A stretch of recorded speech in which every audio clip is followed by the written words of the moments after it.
Welcome back to the Cycle 365. This is episode, 26. 26. Recorded on March 23rd, 2020. It's like the second week of quarantine, y'all. So how have y'all been doing? It's been like a week. I haven't been quarantined. I've been driving all over America, but... Alright, so Jesse's spreading coronavirus.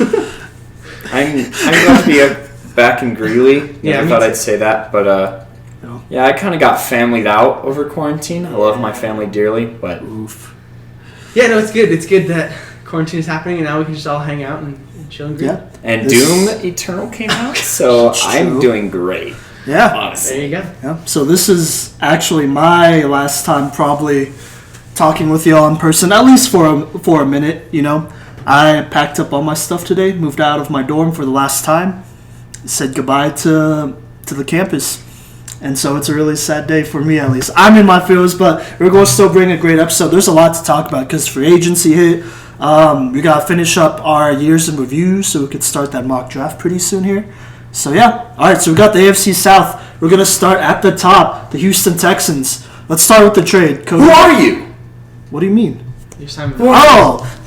Hey, they know by now. I'm one of your co-hosts, Simon Villanos. I'm Jesse Boone. And I'm Kodey Stauffer, here with UNC alum Simon Villanos. I mean, at this point, we're all UNC alum because we're all seniors. Yeah. So that's partly why this is sad, too. But anyways, The Texans. AFC South. Let's start with the trade that went down, and then we'll work backwards from there, okay?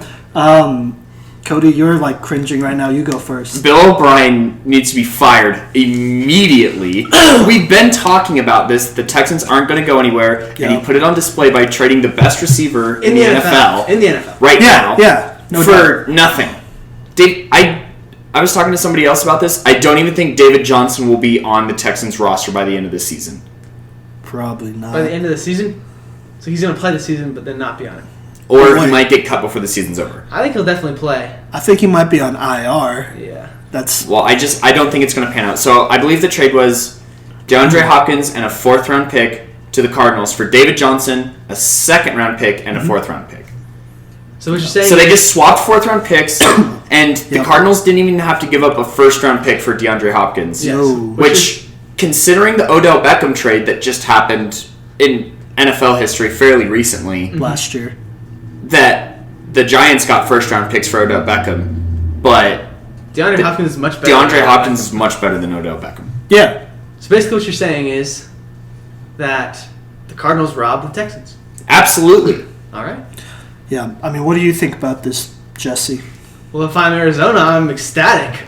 Yeah. I'm so happy. I mean, like, that's the one missing piece. I mean, they got their running back in Kenyon Drake last year by trade, well, at the end of this year, I guess.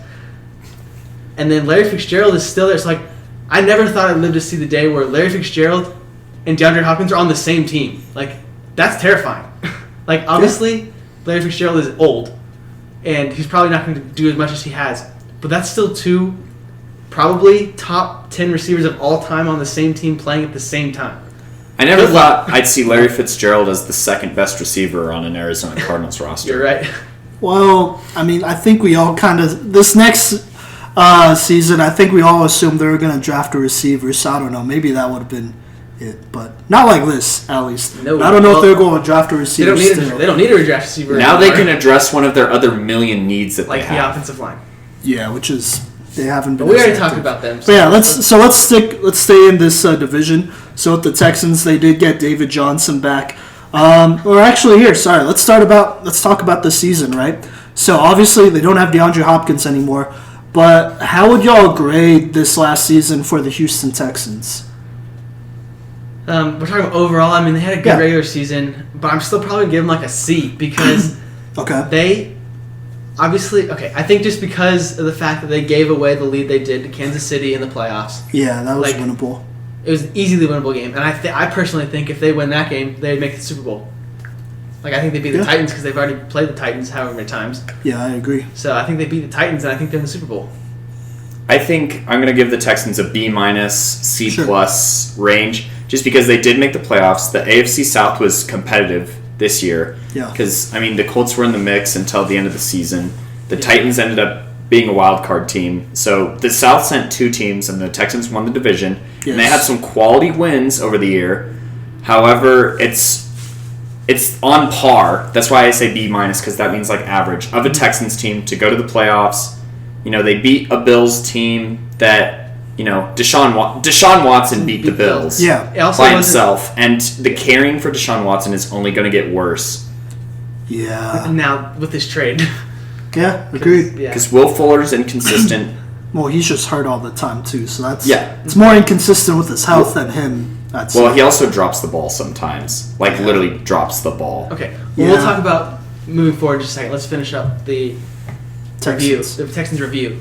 You guys have anything else for that? I'm pretty sure it's just disappointing because they traded DeAndre Hopkins, but they still got a playoff win, so it wasn't like they were one and done, right? They were winning. They should have beat the Chiefs. They just blew a lead in Kansas City. I don't know what they won the Super Bowl lead to blow. Yeah. I think you lost to the champs. Yeah. Well, the only reason I gave him a C for that is because I would say yes, Kansas City won the game, but really the reason Kansas City got back into it is because the Texans just self-destructed. Yeah. Fumbling on everything, turn the ball over, bad defense. Just execute, and that game is probably won. Yeah, I agree. But I'd say they were up at one point, so it's pretty close, I'd say, to me, and they were the champs. It's not like they lost to a team that didn't even get into the Super Bowl, 24 points is just a lot. Yeah. So that's on them, though, but I would have felt better about them if they kept that same team and then added some people, but I don't, and I feel like that kind of affects how I view this last season because it kind of just feels like they wasted their window now. Yeah. So, I'll give them a B, but let's talk about this actual roster and their off-season moves. Moving forward, all right. Yeah. So, can I start with a question? Go for it, yeah. After DeAndre Hopkins over, who's the number one receiver there? Because we just said it's not Will Fuller. Is it Kenny Stills? I don't think Kenny Stills is a 1. But that's who it is right now, I would say. I think they need to draft somebody. They have to. Yeah, I think that they have. There's no choice. Yeah. They don't even have a good tight end either. And they don't even have a first-round pick, right? No, they... Because they traded for Laramie Tunsil, didn't they? Oh, never mind. Yes, they do not have a first-round pick. Yeah. It's bad in Houston right now. They are in draft pick hell right now. I think they have... Wait, no, because they got a second-round pick. So they have 2 second-round picks. So they could trade up if they want. Yeah. But it'll be like the late first at best. But a guy like Laviska Shenault could be there in the late second round. Mm-hmm. Or a guy like T. Higgins. Jalen Reagor. Yeah. I was thinking trying to refill the... obviously you're not going to fill the spot of DeAndre Hopkins, but I'm trying to see that bigger-bodied receiver that would fill that spot for them. Sure. A guy like Laviska Shenault will be there. T. Higgins will be there. Justin Jefferson. Shenault might be there even in the third day. Yeah, third round, Yeah. But I think that's a guy that should target if they want to fill that. Try to fill that void. Okay. I don't feel good about Bill O'Brien being the GM. I don't know, man. There are some moves I kind of like. I like the Laramie Tunsil trade. That was good. But then after that, I don't think he should have traded DeAndre Hopkins. And there are some weird rumors going around about, basically Bill O'Brien calling DeAndre Hopkins the next Aaron Hernandez and saying he doesn't like his baby mama hanging around and all these other people. And I don't like that because then that gets real personal. And DeAndre Hopkins doesn't come across as the type to be a troublemaker at all. I've barely heard him speak. Yeah. In his multiple years in the league. I don't even know what his voice sounds like, if I'm being completely honest with you guys. Me neither. Yeah. He seems like a real good dude. Yeah, so it's obviously just personal beef. So I'm kind of just and then, coaching, we already knew he wasn't a great coach, so there's that. But the fact that he's kind of hurting this Texans team isn't good. Because I could definitely see them restarting in a year or two and trading Deshaun Watson somewhere else. Because I can't see him, liking Houston for a while. Ironically, I saw some Deshaun Watson to the Patriots rumors, but I don't think that's going to happen. Deshaun Watson even...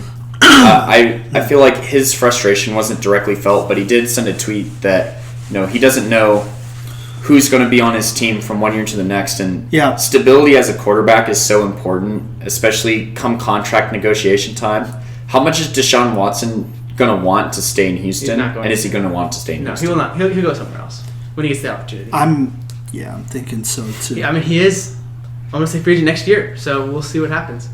Well, no, they have the 5th-year option. Yeah, they have the 5th-year So option. they could So 2 hold years. him. So 2 more years. Yeah. And I think that Bill O'Brien, maybe not the Texans organization, but Bill O'Brien's definitely one to hold him hostage a little bit there, too. Yeah. Do you guys have any other thoughts on the Texans? Because I have a transition. I got one more thing. I think because Go for it. just to move forward, offseason moves, I think their defense is pretty good. They re-signed Bradley Roby. That was a big move.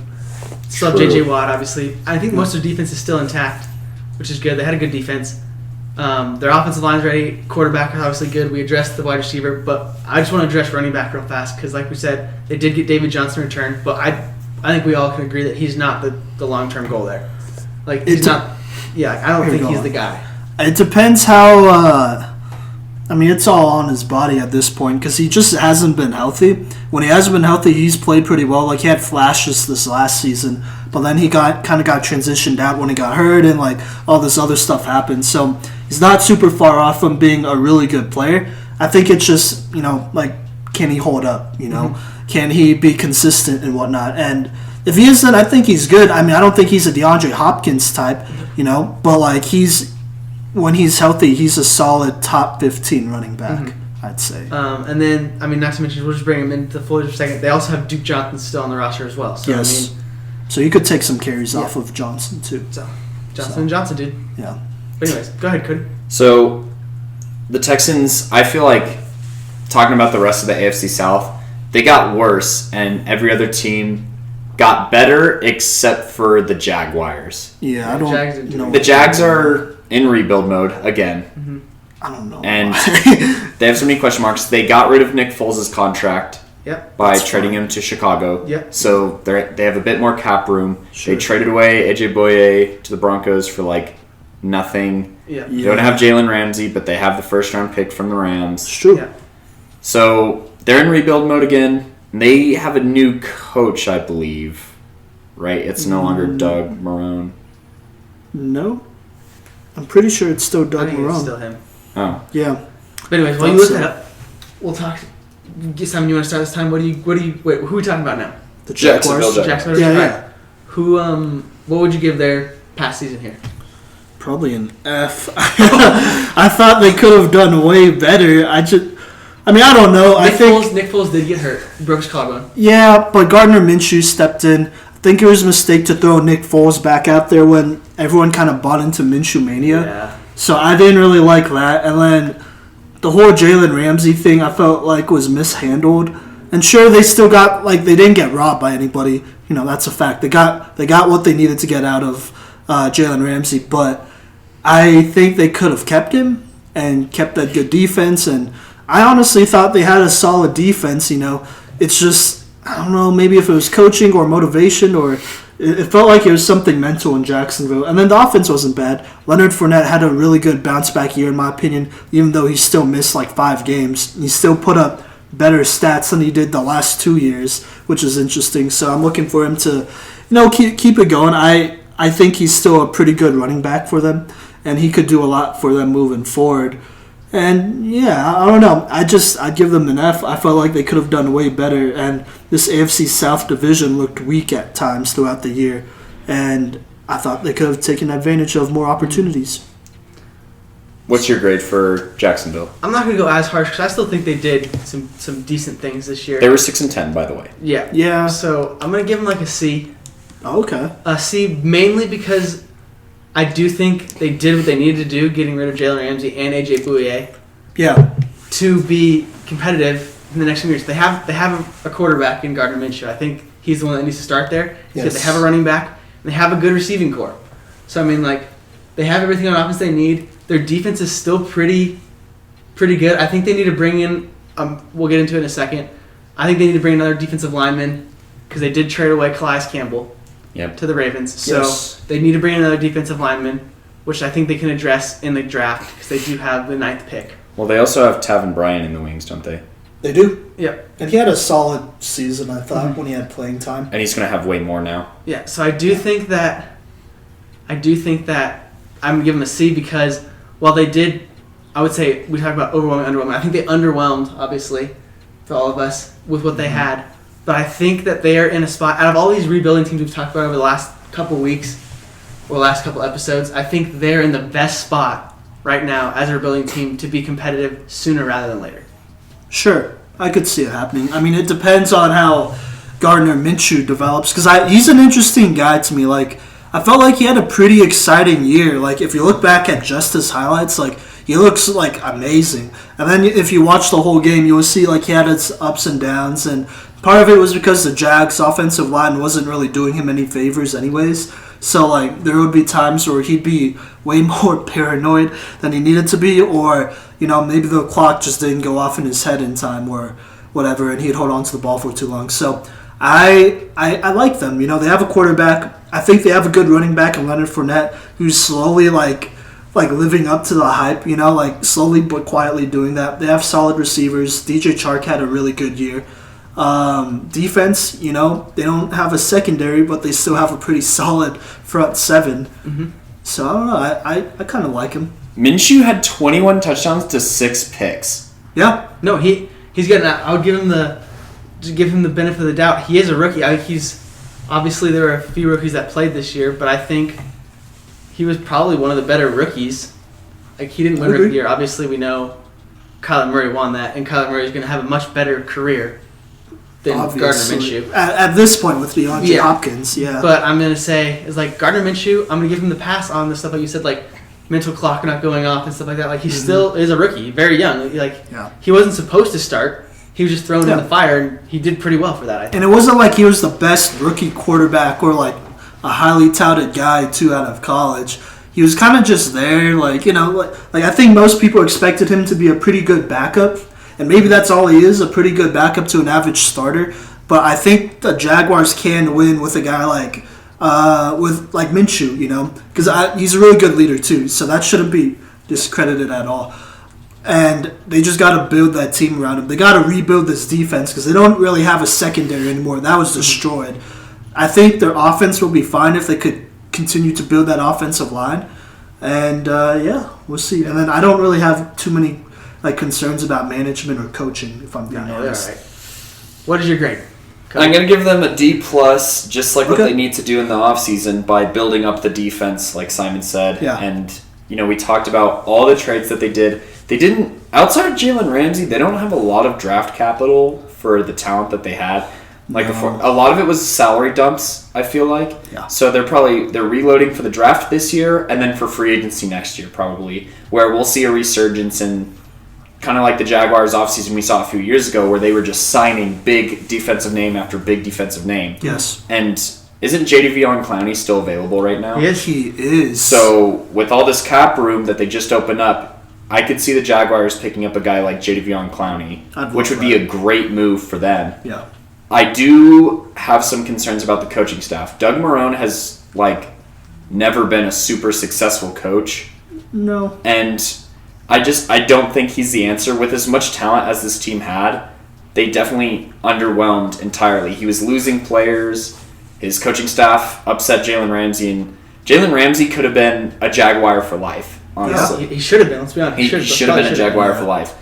And I think that's a direct reflection of the management. And I feel like this whole Jalen Ramsey situation exposed the Jaguars for being a poorly managed team. And I feel like it starts at the top because the ownership for the Jaguars has never been super open about his plans. And, you know, the Jaguars have been talked about being moved to even London. They're one of the few teams that's talk about making that move. Yeah. And they play international games, I feel like, every year. Oh, yeah. I think they made them play 2 every year almost. They do play 2 every year now. So, and they probably fill up the stadium more than Jacksonville. Yeah. So, I feel like the ownership needs to set, a goal in mind for what they want to do with this team, and then the rest will follow. So, I feel like ownership is the biggest reflection as to why this Jaguars team has failed to be consistent during its entire existence. It's it's only a 30-year, maybe even only 25 years old.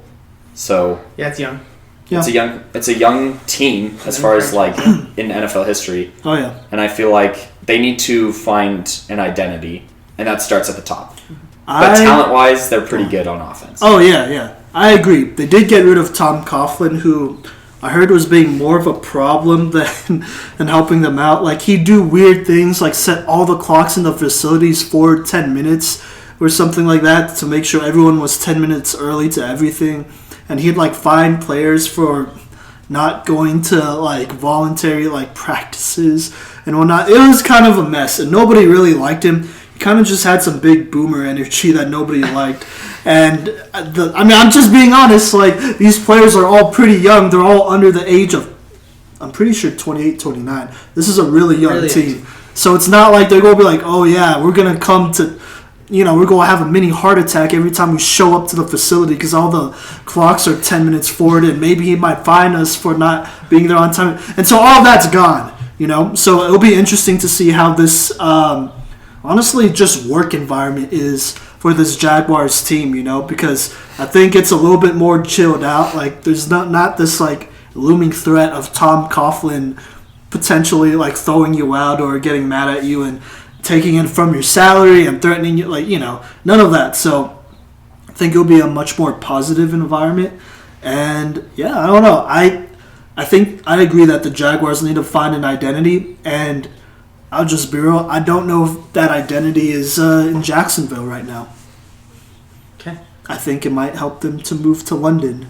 Maybe. That has a make it growing international. fan base. Obviously Yep. not right now with coronavirus, but No.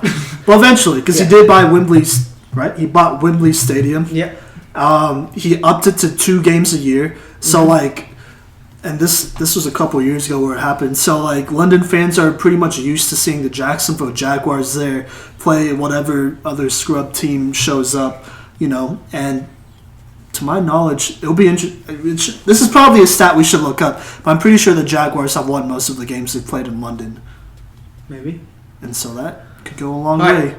Anything else on that? What are we thinking about draft? Adding, I was Yeah, going to say, go let's on. just each give one person they think that they should add to this team, either Okay. through the rest of free agency or the draft. Okay, who wants to go first? I'll go first. Okay. Sign Jadeveon Clowney. Okay. I feel like there is room for Jadeveon Clowney on this team, and Jadeveon Clowney could immediately step into even a leadership position with how young this defense is, and he'd be absolutely explosive. He'd get to play next to Tavin Bryan, so he wouldn't be alone, as far as like making a pass rush happen by himself, and he'd give the Jaguars an identity again. Yeah. Because it was Jalen Ramsey, and now he's gone, and now no one knows who the Jacksonville defense is, and I feel like signing Clowney is the move to make. For sure. Just as a side note, they did lose Telvin Smith, their middle linebacker, like mid-season. He just, I have no idea what's up with him. He had some personal issues, so he's retired on the injury list. He said he was taking a year off. I don't think he's going to come back after taking a year off. because I heard there are some legal troubles there in more ways than one. So I don't know, but the middle linebacker's out there too. So they now more than ever they don't really have a leader, and I like that too. I mean, that's not my player, but I like that move because then that means Jadeveon Clowney gets to play Bill O'Brien 2 times a year too. So the guy who traded him away.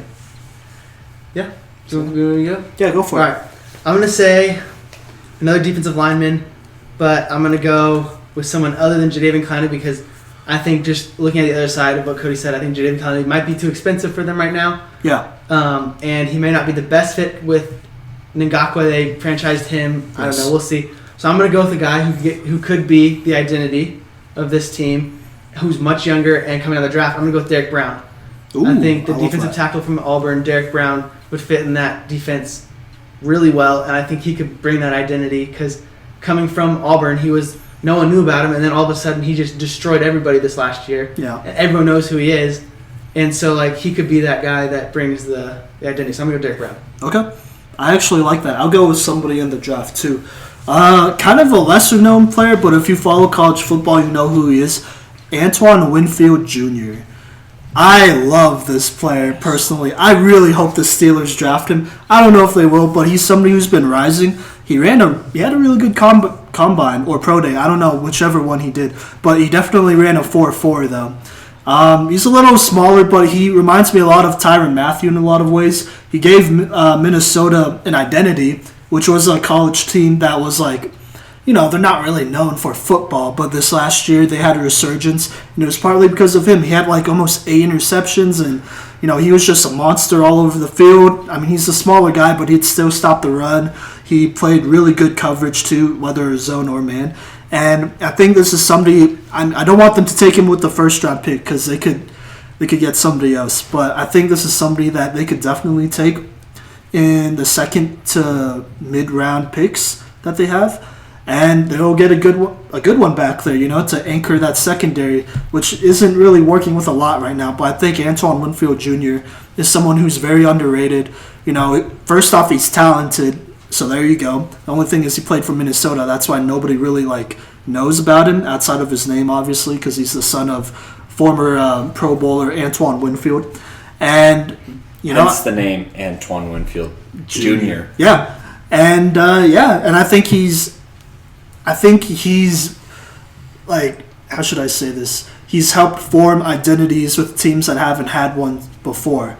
And he was a good leader for Minnesota. At least that's what I've heard. So I kind of like him going to the Jaguars as well. Maybe they get Jadeveon Clowney, because there is a scenario where this could all happen. They get Jadeveon Clowney, get Derrick Brown in the first round, hopefully, and then sign Antoine Winfield Jr. And then there you go. That's your defense. Yeah. I think they'd be competing for the AFC South. I agree 100%. Yes, depending on Minshew, obviously. Yep. But I do want to say one more thing before I move on. Just more of a shout out because there's a guy from my high school that I wouldn't say best friends with, but friends in my class. But Andrew Wingard's going to play. Depending upon what happens with Antoine Winfield Jr. here, he may be the starting strong safety in Jacksonville. So Winfield could move to either safety. Yes, that's fine. I think that's one guy you should look at. I've known him for all my life, so I mean, he is that flies under the radar guy, and all of a sudden he bursts onto the scene and he's a monster. So, all right, Andrew Wingard could be the starter there. Yes, sir. All right, but he's definitely not an identity guy. So, no. Interesting. So, looking at the other two teams in the AFC South, yes, which team got better in free agency, the Titans or the Colts?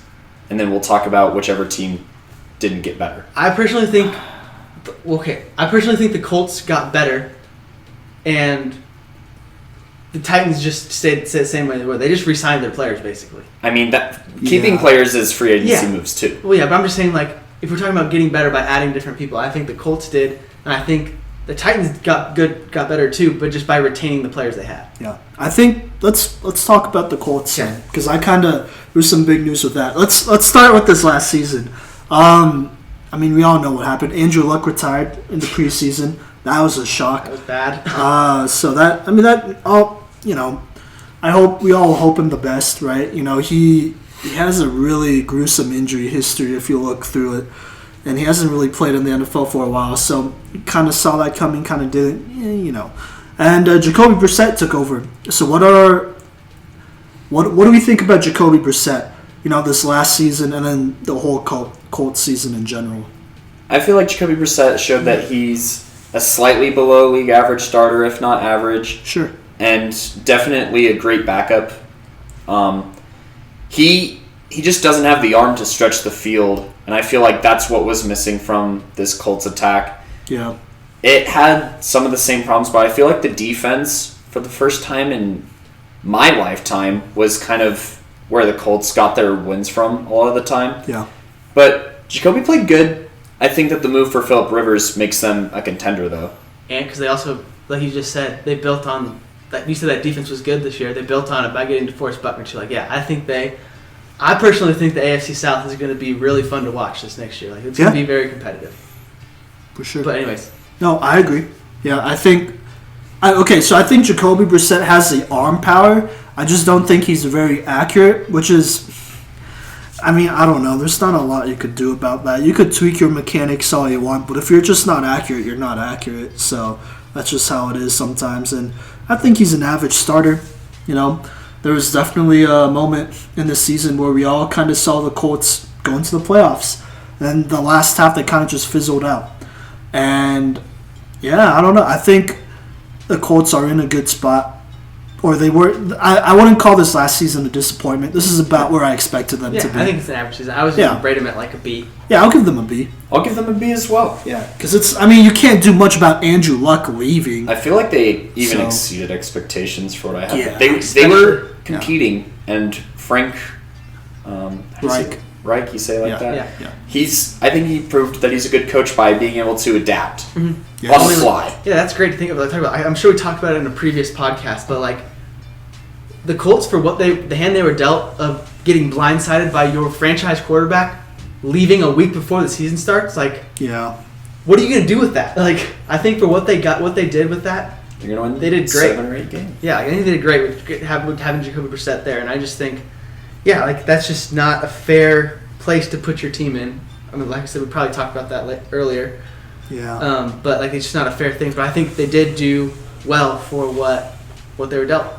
Yeah, no, I 100% agree, to be honest. They had some good, some nice steals in this last draft, too. They drafted that one Ohio State wide receiver whose name Paris Campbell, and he had a pretty good season when he was healthy. T.Y. Hilton in spurts, obviously, when he was healthy, he looked solid. They did lose Eric Ebron, their tight end. And there's some controversy there, like the doctors cleared him at week 11, and then he kind of just said, like, well, we're not going to make the playoffs, and I think he was really listening to his body and just saying he didn't feel ready to go out there, which is fine, because he's 26, about to hit free agency. There's no reason to risk your body if you're not going to make the playoffs anyways. And he left. He actually went to my Steelers, actually. And that might be a little bit of something to look out for because they don't really have a big-bodied receiver right now. Unless you consider Jack Doyle or the other one. Oh, my God. No, wait, it's just Jack Doyle. Yeah. Yeah. It's just him. Who has an injury history himself. Yeah. Yeah, I'm still going to be So, honest, though. Nothing against the Steelers. I think Sure. I would rather have Jack Doyle than Eric Ebron. So. Okay. I feel like at the peak of their powers, Eric Ebron is way better. Oh, well, yeah. But you have to use Eric Ebron. He's not a blocking tight end, and we all know that. Yeah, he's not. He's a Jimmy Graham, Antonio Gates type. He's not really going to block anybody, but he'll body somebody in the end zone. Geez, having both would be nice, wouldn't it, Indianapolis? Yeah. Well, but that's all right. not too bad. Marlon Mack didn't have a bad season. The offensive line took another step forward, and Darius Leonard is an all-pro pass rusher. yeah, and we know that. He was hurt a little bit this season, so his stats aren't as good as last year, but he was still pretty good. Malik Hooker, he finally kind of broke out a little bit too after like 2 years. Still got hurt, but he's out there. So let's talk about the free agency moves while we're at it with the Colts. They signed Phillip Rivers. Big time. How many more wins do you think they'll get with Phillip Rivers? 2 or 3? I want to say at least 3, yeah. Which is Doesn't enough in sound the like AFC a lot, South. but yeah. I mean, they won 7 games. Yeah. 9-7 or 10-6 in the AFC South is playoffs. Yeah. Oh, for sure. Yeah, probably, actually. You're right. And, Phillip Rivers, his arm strength isn't what it used to be, No. but he's a quarterback who's used to winning. I mean, not these past couple years, but In his longevity of his career, yes. He's a winning quarterback. Yeah. he's a borderline Hall of Fame guy, and I feel like, this is exactly what the Colts... I didn't realize that this is what the Colts needed to do, but it's what they needed to do. I think it's what the Colts and Phillip Rivers needed to do. I think it's good for both of them. I think it's a perfect fit. Yep, so they only have Phillip Rivers for 1 year. They signed him to a 1-year contract, so it's not like they're committing to him long-term or anything like that. But I do think he makes them better. He's a veteran guy. He is a borderline Hall of Famer, in my opinion. And I could see it happening, if they do go to the Super Bowl, I would probably give him that Hall of Fame spot. Me too. Yeah, if he went to the Super Bowl this year... He doesn't have to win it, because I don't think he will. But if he gets there, I'd give it to him. If he won, he would no doubt be a Hall of Famer, but if he gets there, I'd still be on the fence. Really? Okay. I mean, I'd give it to him eventually, not like, like right away, but like, like 50 years from now, I'll be like, yeah, how about that Phillip Rivers guy? Let's throw him a bone and get him in there. As a senior. Yeah. They have like the senior candidate. Yeah, I could see him being. Because I don't think he's gonna get in right away. Oh, no. He's not a first I mean, ballot. he's not even the best quarterback from that draft class. So No, he's not even the second best quarterback from that draft class. No, not at all. But the Super Bowl would help him out a lot, though. I could see him making it into the Hall of Fame way in the soon. future, yeah. Yeah. The other move they made, they traded for DeForest Buckner. Yes. Like we great talked trade. about, Kodey did say that their defense was good, and you just touched on it with Leonard and Malik Hooker. But now they added possibly one of the reasons that the San Francisco 49ers made it to the Super Bowl. So, like, Yeah. they had DeForest Buckner, which is huge. I think it was they traded the first round pick. I don't think they traded it completely away. They just traded down. No, it's next year's first round pick. I thought. No, it's this year. This year's. Oh, it is. Oh, Yeah. never mind. Sorry, it is. So they traded this year's yeah. first round pick, which I think is worth it. I think as we talk about getting Phillip Rivers, this is a win now team. Yeah. And I think that's the move you need to make. The DeForest Buckner. I think it was a great move. Okay. Yeah. All right. I think moving forward, an acquisition at the now they don't have a first round pick, you're gonna have to target some receivers that are a little bit lower in the draft. So like I would like to see them draft a guy like Jalen Reagor from TCU. Mm-hmm. I have some sleepers. Yeah, there's some sleepers. Like I'm trying to remember his name. I don't remember his name. It's something Golden from Liberty. Oh, I know who you're talking about. He went off in the combine. He had a really good year. Yeah. Playing, so I think he could be a sleeper that they could look for. For sure. But I think they need a receiver. No, I agree. I think there are some quality receivers still. I'm kind of looking at Michigan and those two receivers that they had over there. Too bad they don't have They didn't have a quarterback the whole time they're there. But I'm looking at Donovan Peoples-Jones. He's someone who is really good for them. He's been a starter since he first walked on. Not walked on, but came to the university. Yeah. He was a true freshman starting along with this other guy, Nico Collins. They're both true freshmen starting, played 3 years. I'm pretty sure. I know Donovan Peoples-Jones hit 1,000 yards 2 of those 3 seasons. Nico Collins maybe not as much because Shea Patterson isn't that guy. But those are 2 guys that I think realistically they could both sign, and I like both of them because they're both kind of bigger. I want to say Peoples-Jones is 6'1", 6'2". And then Nico Collins is around that same height too, as well. And the weight's at a solid 210, 220. I like where you guys are going with receiver. I think they need to address that, and I feel like honestly, if they can get anything for T.Y. Hilton, it might be time to move on from T.Y. Yeah, just because he's not healthy and he's not. He's older. Yeah, he's older, so he's just not the same guy anymore. But I think that the Colts should address cornerback. They let go of Pierre Desir this past free agency. And I feel like they could get a guy like who's that guy from Notre Dame? Julian Love. No, wait. No. I just spaced on his name. Troy Pride. They get him or a Bryce Hall in the second round, who could be a day 1 starter, honestly, even in the second round. Mm-hmm. And I think that's what the Colts need to do. I think they just need to build on the strength that they have on defense and, get one of those sleeper wide receivers, and they could be a Super Bowl contender. Sure. Yeah. So what do the Colts do with Jacoby Brissett now? That's the big question that I feel like nobody's talking about. I let him sit behind Phillip Rivers for a year. Yeah? You wouldn't trade him at all? Nope. Or I mean, he's on a 2-year... He has 2 more years left. Yeah. Like you said, Phillip Rivers is old. He's pretty frail. Like, if he gets hit a lot, he's going to break pretty easily. Yeah, which I don't have think a that's good guy. happen. I don't think it's going to happen, but just to have that insurance behind him where a guy that has started for you 1 year and knows the offense, knows the teammates, I think having Jacoby Brissett behind him would be a very beneficial thing. I don't think they should trade him. I feel like having Jacoby Brissett even learn under Phillip Rivers would be a good thing because I feel like Brissett's problem is that he holds on to the ball for a really long time. And Phillip Rivers has always been pretty... Gunslinger. Yeah, he gets rid of the ball quick. The only issue that I see with holding on to Jacoby Brissett is nobody's asked him how he feels about this move. Because I feel like Jacoby Brissett probably thought he was the guy in Indianapolis, and I haven't heard from him ever since the Colts made this signing. I mean, that's kind of what you're expected to do. But if Jacoby wants out, that's probably how I could see this boiling down. And then, you trade him to a team that needs a quarterback. Yeah, I kind of agree. Back to the Patriots. No, I don't think they would do that. That'd be so sad. But I think, it would probably make sense keeping him. I mean, because looking back at it, Phillip Rivers is only on a 1-year deal. And Jacoby Brissett, he actually renegotiated his own contract and just got paid a lot. So, I don't know. It's not a bad thing to be like, all right, well, I could wait a year and learn more. Have more time to look back at my mistakes from this last year and get better while still getting paid a good $15 million to do that, and then have a chance to compete the next year after that, because they might bring back Phillip Rivers, they might let him go, they might sign him. I think he shouldn't panic yet because it's like Phillip Rivers is a short-term Band-Aid right now. Mm-hmm. That might be how he sees it. So, yeah. Fair enough. Did y'all have anything else to add? That does it for my Colts talk. Yeah, I'm good for the Colts. All right, dope. Let's talk about the last team, but definitely not the least because they made it farther in the playoffs than anybody else in this division.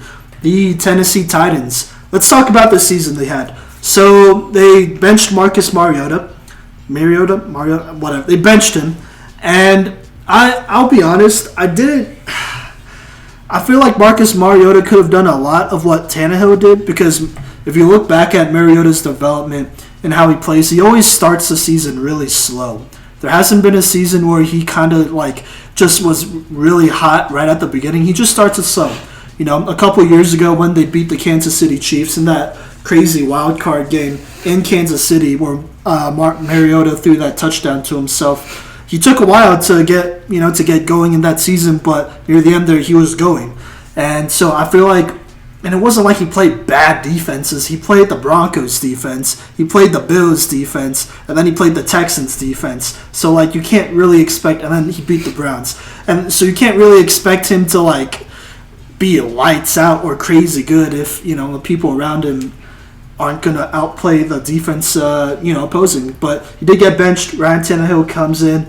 They rely on Derrick Henry a lot, ironically. Tannehill still has some good games. They make it to the playoffs, upset a couple of teams, make it far just to lose to the Chiefs, just like the Texans.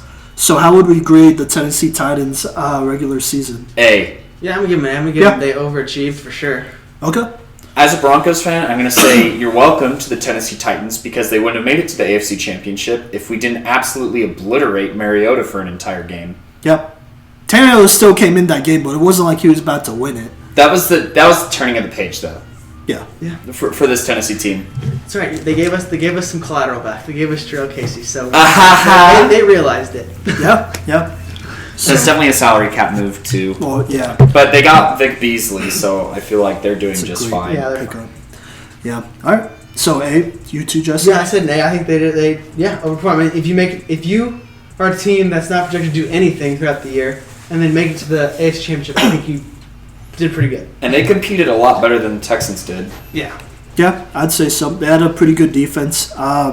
The emergence of their star young receiver in A.J. Brown, he had an excellent rookie year, especially at the end there. You know, he was, honestly, near the end of the year, it was like he made a big play every game, like a 50-plus yard touchdown catch or taking end arounds for a touchdown. He did that at least twice, and like he was on top of it. You know, A.J. Brown, he emerged as that guy in Tennessee, something that we were all kind of hoping Corey Davis would do, but he didn't quite do yet, hasn't quite done yet. Maybe there's still hope. It's not like he had a terrible season either, but yeah. And then Derrick Henry, he had an MVP caliber year. What do we think about him?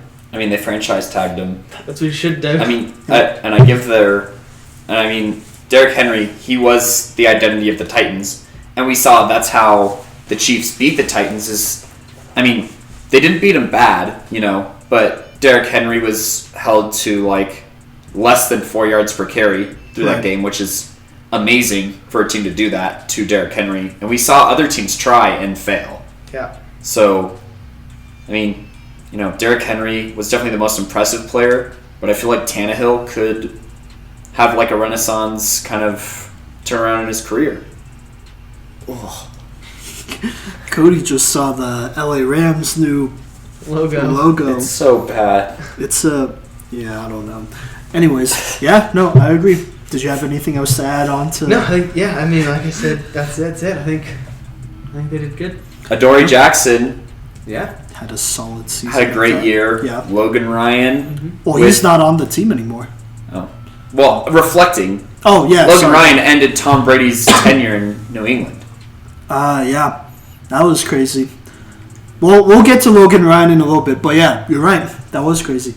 So let's start talking about moves to get better. So they did get Tannehill. I mean, we all agree he's like the franchise quarterback of this team, right? He has to be. For the money and the years they gave him, he has to be. Yeah. I feel like they got him on a pretty decent deal, honestly. It could have been worse. Tannehill could have been Dak. Yeah, he could have been Dak about it, but no, I feel like Tannehill understands his role and that's why he took the contract that he did. And he took that contract. Okay, here's the thing. I'm really impressed by Ryan Tannehill, obviously over the regular season and postseason, but especially now in the offseason, because he got his deal done knowing that the Titans needed to franchise tag Derrick Henry. Because if they had to use the franchise tag on Ryan Tannehill, they would have lost Derrick Henry. And I feel like Tannehill knows that the team isn't successful without Derrick Henry. So he did the right thing, and I feel like the Titans are honestly the favorites for the AFC South right now. Even with Phillip Rivers in the division. I want to say so too. I don't know. I'm not super sure because I don't know how much more wear and tear Derrick Henry could take. Like, I'm sure they'll lean on him for another 3 or 4 years, but after that, it's looking a little like, I don't know if you want to keep handing him the ball almost 20 to 30 times a game, because that's never a good move, right? But, yeah. I think Kodey was just saying more of, like, going into next year, I think. No, yeah, I know. The Titans are the favorite to win next year. But, it's never too early to start looking at them, maybe load managing Derrick Henry a little bit more, maybe get another running back to, like, just have a backup so you're not, like, losing your entire offense if you lose Derrick Henry. Yeah, the Deion Lewis experiment has failed. Yeah. Move on from him. And so I'm pretty sure he's out of there. So, all right, well, let's talk about this offseason then, their moves. First off, they traded Jarrell Casey. I mean, he was 30. He was a cap hit. Traded him to the Broncos. Got something back. It's not the worst deal ever, right? I think they'll be fine. They gave him to the Broncos for free. It was a 7th-round pick. Yeah. But, they'll take that because that was kind of a lot of dead money that was sitting there. Almost $10-something million a year for 2 more years. Probably. Yeah, and so that would have been tough to handle, but Broncos are getting a good player. Tennessee gets rid of money so they could re-sign Derrick Henry to a real deal because let's be real, like, he has the franchise tag, but realistically, he's not going to sign that franchise tag again next year. Oh, he's probably going to be the highest paid running back in the league. Yeah, and then we'll get to that in a little bit because the running back market is broken right now. Yeah. Thanks, Todd Gurley and Melvin Gordon. Anyways, so Jarrell Casey's gone. I mean, did y'all really have anything else to add to that? He's gone, so... I think the Titans will be fine. It's not the biggest hit. There's defensive linemen in this draft. Not that's going to have the same impact as Jarrell Casey, but there's some plug-and-play guys. They also got Vic Beasley, which definitely makes it a bit easier. Yeah, he's a good edge rusher. So, and they got him on a pretty decent deal, too. Like, the Titans have been very smart this offseason. Yes, I'd say so. What do you guys think that the Titans need to do the rest of this offseason? Low-key, Logan Ryan is still on the market, and he's not getting looks, and I'd kind of like to bring him back on a cheap deal. That's just the first thing that comes to mind. Like, get him back on a cheap deal. Just it doesn't hurt having a solid corner back there with Adoree Jackson and is it Kevin Byrd or hold up? Byard, sorry, yeah, Kevin Byard though, right? Yeah, he's a beast. Yeah. He's a top I was just making sure 5 safety in the NFL, maybe top 3. Yeah. So I think getting Logan Ryan, a vet, back in there is good. But if they can't do that, then drafting to build on that defense might be the move, to be honest. I'd have to agree with that. I think that's all I got for them. Yeah, so corners mostly. At least in my opinion, it's corners. Maybe if Derek Brown drops or another, like Javon Kinlaw's there, maybe pick him up. And I think that wouldn't be bad, actually, if they got Kinlaw, because that would make sense. I mean, I want them to get Jadeveon Kinlaw, but he won't be there. Javon. Jadeveon. Yeah. Okay. Jesse, what do the Titans need to do? I think a defensive lineman would be good. Okay. In the draft or free agency or either one, really. Okay. I mean, I could see. Obviously, probably too expensive, but let's just tickle the strings real fast. Sure, let's do it. What if Jadeveon Clowney signed there? I don't think they have the money. That's why I said obviously too expensive. I'm just saying, like, what if that happened? It'd probably be a cheaper, maybe not super cheap, but like a shorter deal too. So like it'd low-key be more of a rental than anything at that point. I don't think Jadeveon is the move for this team. No, I'm just saying that if you want to make a splash on defensive line, there it is. Sure, yeah. I mean, it'd be a good move if they could. I mean, I don't know. If I was Jadeveon Clowney, I'd probably get paid more to go to Jacksonville and be that guy there, though. Yeah. You know? And, I mean, not that Tennessee can't compete with Jadeveon Clowney. It's just, I mean, you know, they drafted Harold Landry last year, and they have some outside linebackers waiting in the wings that are young, and they kind of drafted in the first round who they want to, you know, kick the tires on, see what they got after a couple years of them, you know, sitting for the most part. I feel like they believe in their young defensive players too. Yes. They've drafted. The thing that's made the Titans so good is that they've drafted really well these past few years. Well, let's be honest. They took Derrick Henry in the second round? They did. Yeah. He shouldn't have. He should be a dropped first round guy. Yeah. But, yeah. And then A.J. Brown and all these other guys. At this point, it's just giving these young guys, you know, time to develop. They gave Adoree Jackson time to develop because he kind of took a while, if I'm being honest, to, like, get to where he is right now. So that's good. A.J. Brown, you know, he obviously developed super quickly. He's that guy right now, but we need him to keep getting better. Corey Davis is somebody who's a little bit concerning to me. I mean, honestly, I feel like Corey Davis might be better suited in the wide receiver 2 role. I mean, yeah, I agree. I feel like he could take a step forward as a wide receiver 2. Yeah. Sucks they took him in the first round, though, but what are you going to do? Yeah. It happens. So, yeah. And then tight ends, I think that might be a spot that they could look at. They need to too. look at tight ends, just because Delaney Walker's gone. So. Yeah. And is Jonnu Smith still there, or is he like, I don't know. I think he might be on his way out or something like that. But, yeah, tight end might be I wouldn't be mad if they drafted a tight end. And there are some really good tight ends in this draft class. Unusually, like, good, you know. I think a Thaddeus Moss out of LSU would be an excellent fit here, actually. So, yeah. All right, so did y'all have anything else to add? Or Nope, I'm good for the AFC South. I do. Go for it. As far as offseason moves, you talked about getting Derrick Henry insurance. Yes. So I don't know the name, but that running back out of Florida in like a later round. Pirine. Yeah, Pirine. Yeah, he yeah. might be a really good pickup in like, I think they could probably get him in like the 4th round, maybe the 3rd round, and just Sure.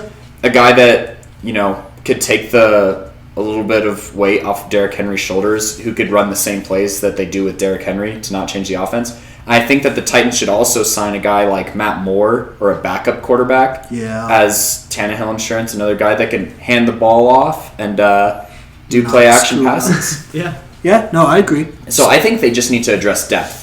Yeah, and that's going to be important too. You know, that's going to be really important because, you know, I think a lot of these guys have gone through a lot of wear and tears. So, yeah, that'll be good. I wouldn't mind them adding offensive linemen.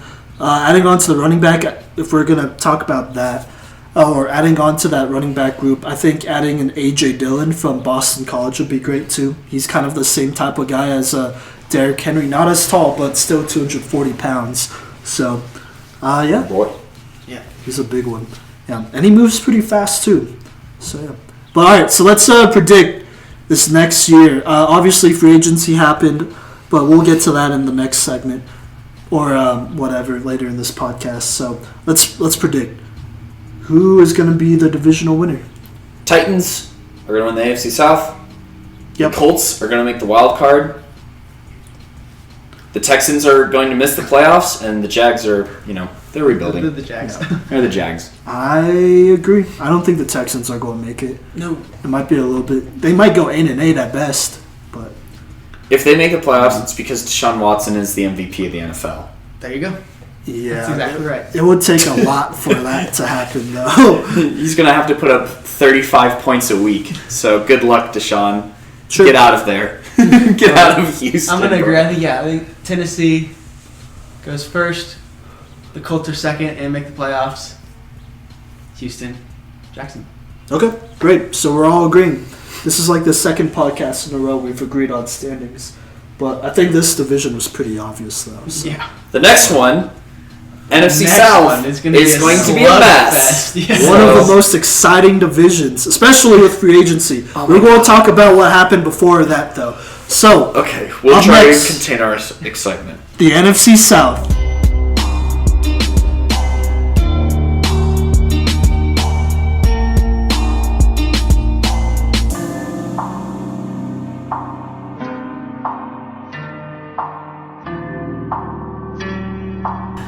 right, welcome back to the Cycle 365. This is episode 26. We're going to finish, actually, our NFL 2019-2020 season year in review, ending with the NFC South. Honestly, looking into the future, one of the more exciting divisions in NFL football, or football in general. So, we're going to start with the divisional winner like usual. We have the New Orleans Saints. I think it's the season we all expected out of the Saints, right? How would we grade this last season for New Orleans? B-, disappointment. Oh. They did lose to the Minnesota Vikings in the playoffs. At home. Yeah, so, I was happy to become a Vikings fan, but... Oh. That wasn't even... They should have lost. Or they should have won. The New Orleans Saints should have beat the Minnesota. They should have won, and they don't have anyone to blame this time. Yeah. Just themselves. They didn't play a great game all the way through. They started really slow, and that killed them, to be honest, because this was a winnable game. I would say just a B still. The minus, I understand the B minus comes from the loss at home in the playoffs. Yeah. That's where the minus comes from. And I could agree with that. I think, obviously, we expected them to win this division and be a contender. I think I personally had them probably going all the way to the Super Bowl. I did too. But, so that's probably where the minus comes. I'd agree. B minus. It was a disappointment. I feel like the biggest reflection I have is I feel like the biggest difference between this New Orleans Saints team and previous ones is Mark Ingram not being there showed as the season went on, Alvin Kamara isn't built to be a 3-down back. Like, he's certainly a premier running back in the league. Sure. He still catches credit. He still played well, but he plays better when there's another running back who can run the ball on first down between the tackles. Because he's definitely a boomer bust kind of guy. Yeah, no, I agree. And I think Latavius Murray still did an okay job. He's not Mark Ingram, obviously, because you've seen what Mark Ingram did with the Ravens. But I thought he went in there and he was good. I don't think it was probably their biggest issue, I'd say, because they did lose Marshawn Lattimore for a little bit of the season, didn't they? At least I thought so, to injury. And so, I don't know. Still, though, this was a team that should have went to the Super Bowl, let's be real. Yeah. I'll give them a B because it was a little bit disappointing. But their window isn't completely closed yet. Nope. And let's talk about that because they did have Teddy Bridgewater, ironically, come in and start a couple games when Drew Brees suffered that. Was it a thumb or a finger injury against the Rams? Yeah, it was something like that. And Bridgewater did really well. Obviously, he didn't do a lot. It was a lot of checkdowns and letting Michael Thomas, who, by the way, had a NFL record-setting year, and he did okay, And this Saints team showed that they could win without Drew Brees. I'll buy it. They're probably not a contender, but they could scrape by with some games. That's just how this team's built. Sean Payton's a good coach. And it showed a lot, I think. It showed that this team is well built. They're not super reliant on Alvin Kamara or Drew Brees or I guess their defense at times. It's as well balanced as you could hope for, And to me, that showed a lot. So I'm going to give them that pass. I wish they went to the Super Bowl because Sean Payton would have been the coach of the year for me, but that didn't happen. So, yeah. Let's talk about their quarterbacks then. Drew Brees, how much time does he have left? 1 or 2 years. Okay. They signed him to a 2-year deal, right? Yeah, pretty sure. I think it wasn't a 1-year deal. No, I think so. I think they signed him to a 2-year deal. But I do think if they win the Super Bowl this year, he retires. So that's why I'm going to give him the 1 or 2 years. He just wants another ring. Yeah. And one more ring is what it takes for Drew Brees to be on my quarterback Mount Rushmore. Yeah. Oh, yeah, that's right. Yeah. I think moving forward, yes. All right, I know we're talking about quarterbacks, but I'm just going to jump ahead a little bit real fast. Sure. Just back to your point of the window's not closed yet. The window's not closed at all. No. I think if anything, it opened up even more. They added Emmanuel Sanders. So now they have 2 number 1 receivers in Michael Thomas and Emmanuel Sanders. Yeah. So good luck trying to cover anybody. That's true. Especially with Drew Brees throwing the ball. So, their window is still definitely there. And I think Drew Brees has 1 to 2 years. I think 2 years. I think in 2 years he can get a Super Bowl. But I think if it's this year, I think he's done. Okay. Yeah, Drew Brees hasn't really regressed a lot. A lot of people predicted that him and him, not the Saints, but he would regress a lot this last season, sorry. And he honestly didn't. At this point, I'd probably take Drew Brees right now over Tom Brady right now. Oh, yeah. Yeah, because Tom Brady didn't really, I don't know, his arm doesn't look as good and his accuracy isn't as good because his arm isn't as powerful anymore. But Drew Brees is still there, has great mechanics, all that stuff. On Drew Brees' record-setting night, he looked invincible. Yes, I would agree. I watched that. We did. Yeah, I would agree. So, where do the Panthers, where do the Saints go now that Teddy Bridgewater has left? Let's transition into offseason talk. Free agency just happened this last week, and there are a lot of moves. So, Teddy Bridgewater, some people thought he would re-sign with the Saints, and then be Drew Brees' successor, but that didn't happen. And so they are going to re-sign Taysom Hill, which is an interesting move. They put a first-round tender on him, yeah. Which basically means if any other team wants to sign him, then they would have to give up a first-round pick to the Saints, that's not going to happen. They wanted him back. That's basically what it says. Yeah, and so I think that's very interesting. But if Drew Brees was to go down, how confident are y'all in Taysom Hill? I mean, he can hand the ball off, can't he? I think Sure. I think I'd give him a little more than you guys are saying. I definitely think. I mean, he may not be the strongest thrower, but like you said, he doesn't need to throw the ball. But what he lacks in throwing, he will make up for with his legs. Because when you throw him in there, now you add this extra added thing of him running the ball that Drew Brees doesn't have. Yeah. At least it keeps the defense thinking. Yeah, he still has a strong arm, Yeah. but his accuracy isn't there. That's why his arm isn't strong in quotation marks. So Sean Payton at head coach, Taysom Hill can work at quarterback. Mm-hmm. sure, I don't think he's the long-term solution. No. I don't think he's a franchise quarterback, but okay, I think we could see him in a role like Teddy Bridgewater where he's not asked to do more than he has to. Plus, like Jesse said, the Saints signed Emmanuel Sanders, so they have guys that can run after the catch.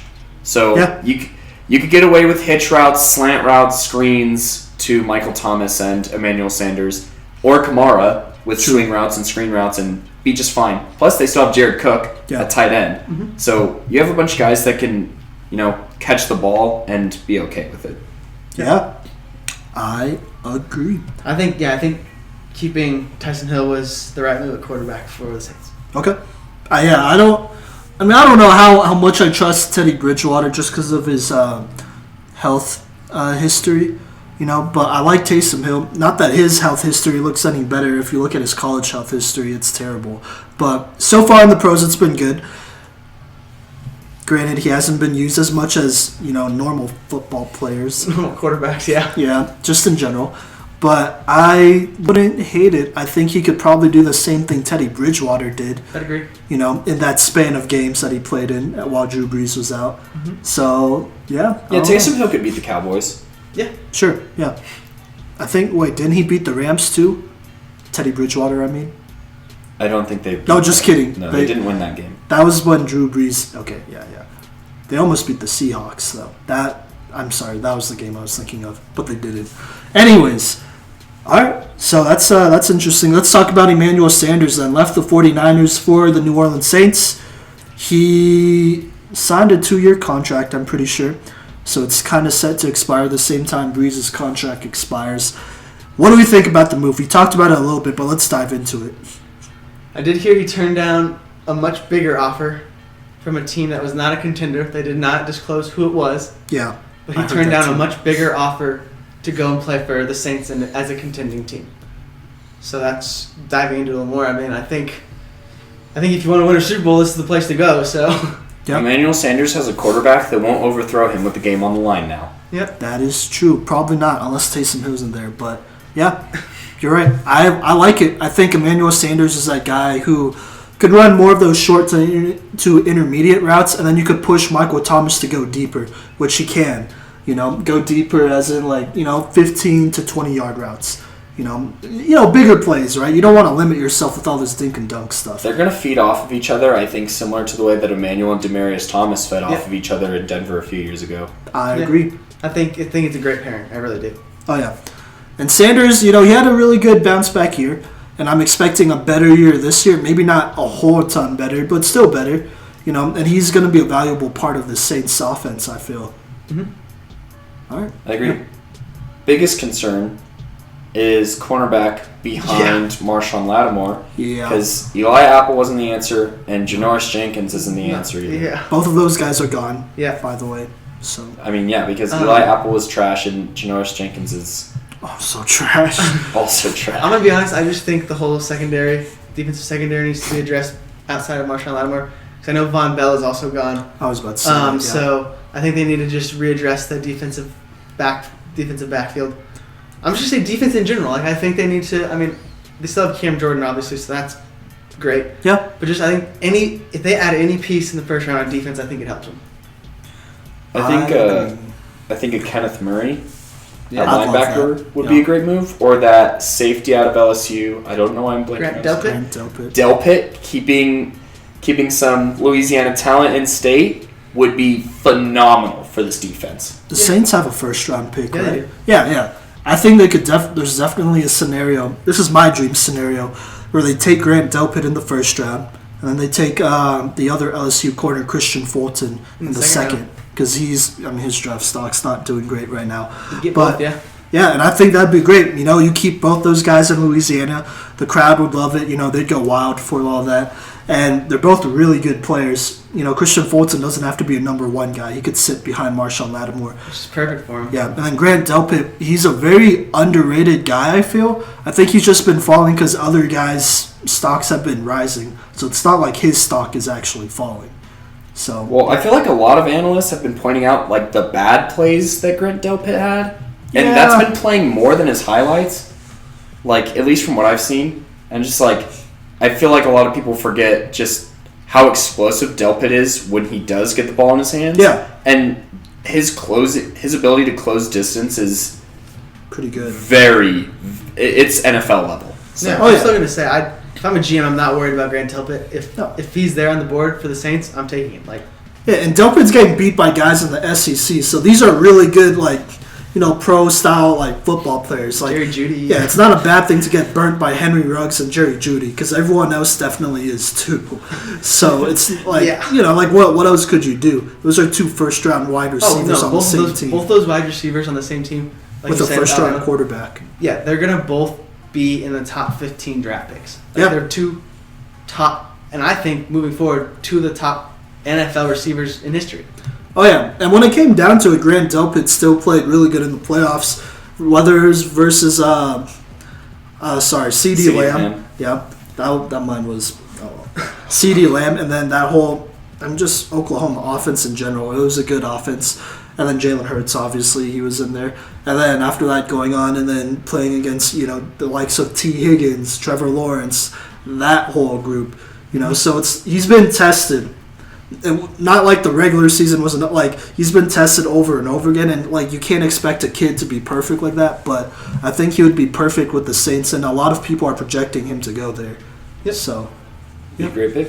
Yeah. Is there any other Saints moves that I'm missing? I feel like I might be I don't think so. blanking on one. Moment. We talked about Teddy Bridgewater, Drew Brees. Those are the big Offensive ones. line, receivers, tight ends, Yeah, I think defense. I think- Okay, yeah. All right. So do we want to move on to now the counterpart we just said? Like you said earlier, you got to take a Drew Brees and a Tom Brady. Should we move on to Tom Brady and the Tampa Bay Bucks. Buccaneers? Yeah, this is an interesting one. They were third in the NFC South, by the way. Oh, well, here That's we can fine. still talk So, about them. Yeah, let's we'll just go. go. We'll go back to the other team. They had the same. They had the same record. So I just Yeah. I think it came down to a tiebreaker. Yeah. So let's talk about the regular season. Jameis Winston went 30 for 30, bringing a whole new meaning to that phrase.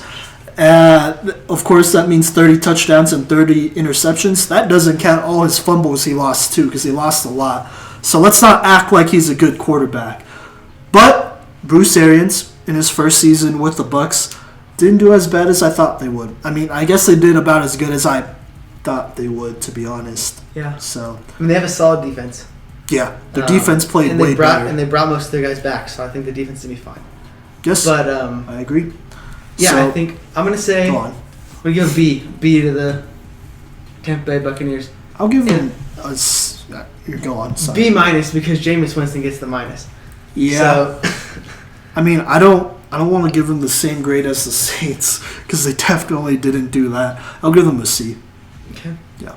What about you, Cody? I'll give them a C+. Sure. They did a little bit better than I thought they were going to do. They had a revelation in Chris Godwin. And Finally, yeah. Yeah. now they have Not finally. arguably the best wide receiver tandem in the NFL. Mm-hmm. Yep. And I mean, they have good tight ends too between Cameron Brate and OJ Howard. Yeah, their receiving core is Lit. Yeah. they're definitely a force to reckon with. Yeah. Extremely young.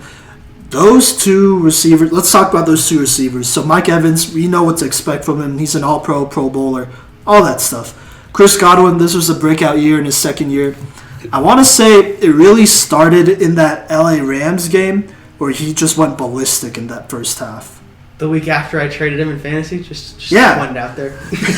Yeah, that Rare game. L. Yeah. Yeah, and it was, oh my gosh, it was, okay, speaking of fantasy, it was real frustrating having Mike Evans, because you know he's good for a good 10 points at least, right, between catches, touchdown, all that stuff. But then every now and then Chris Godwin would just have a monster game where he'd go off for like 200 receiving yards, like 3 touchdowns, and then that obviously takes away from everyone else on the offense.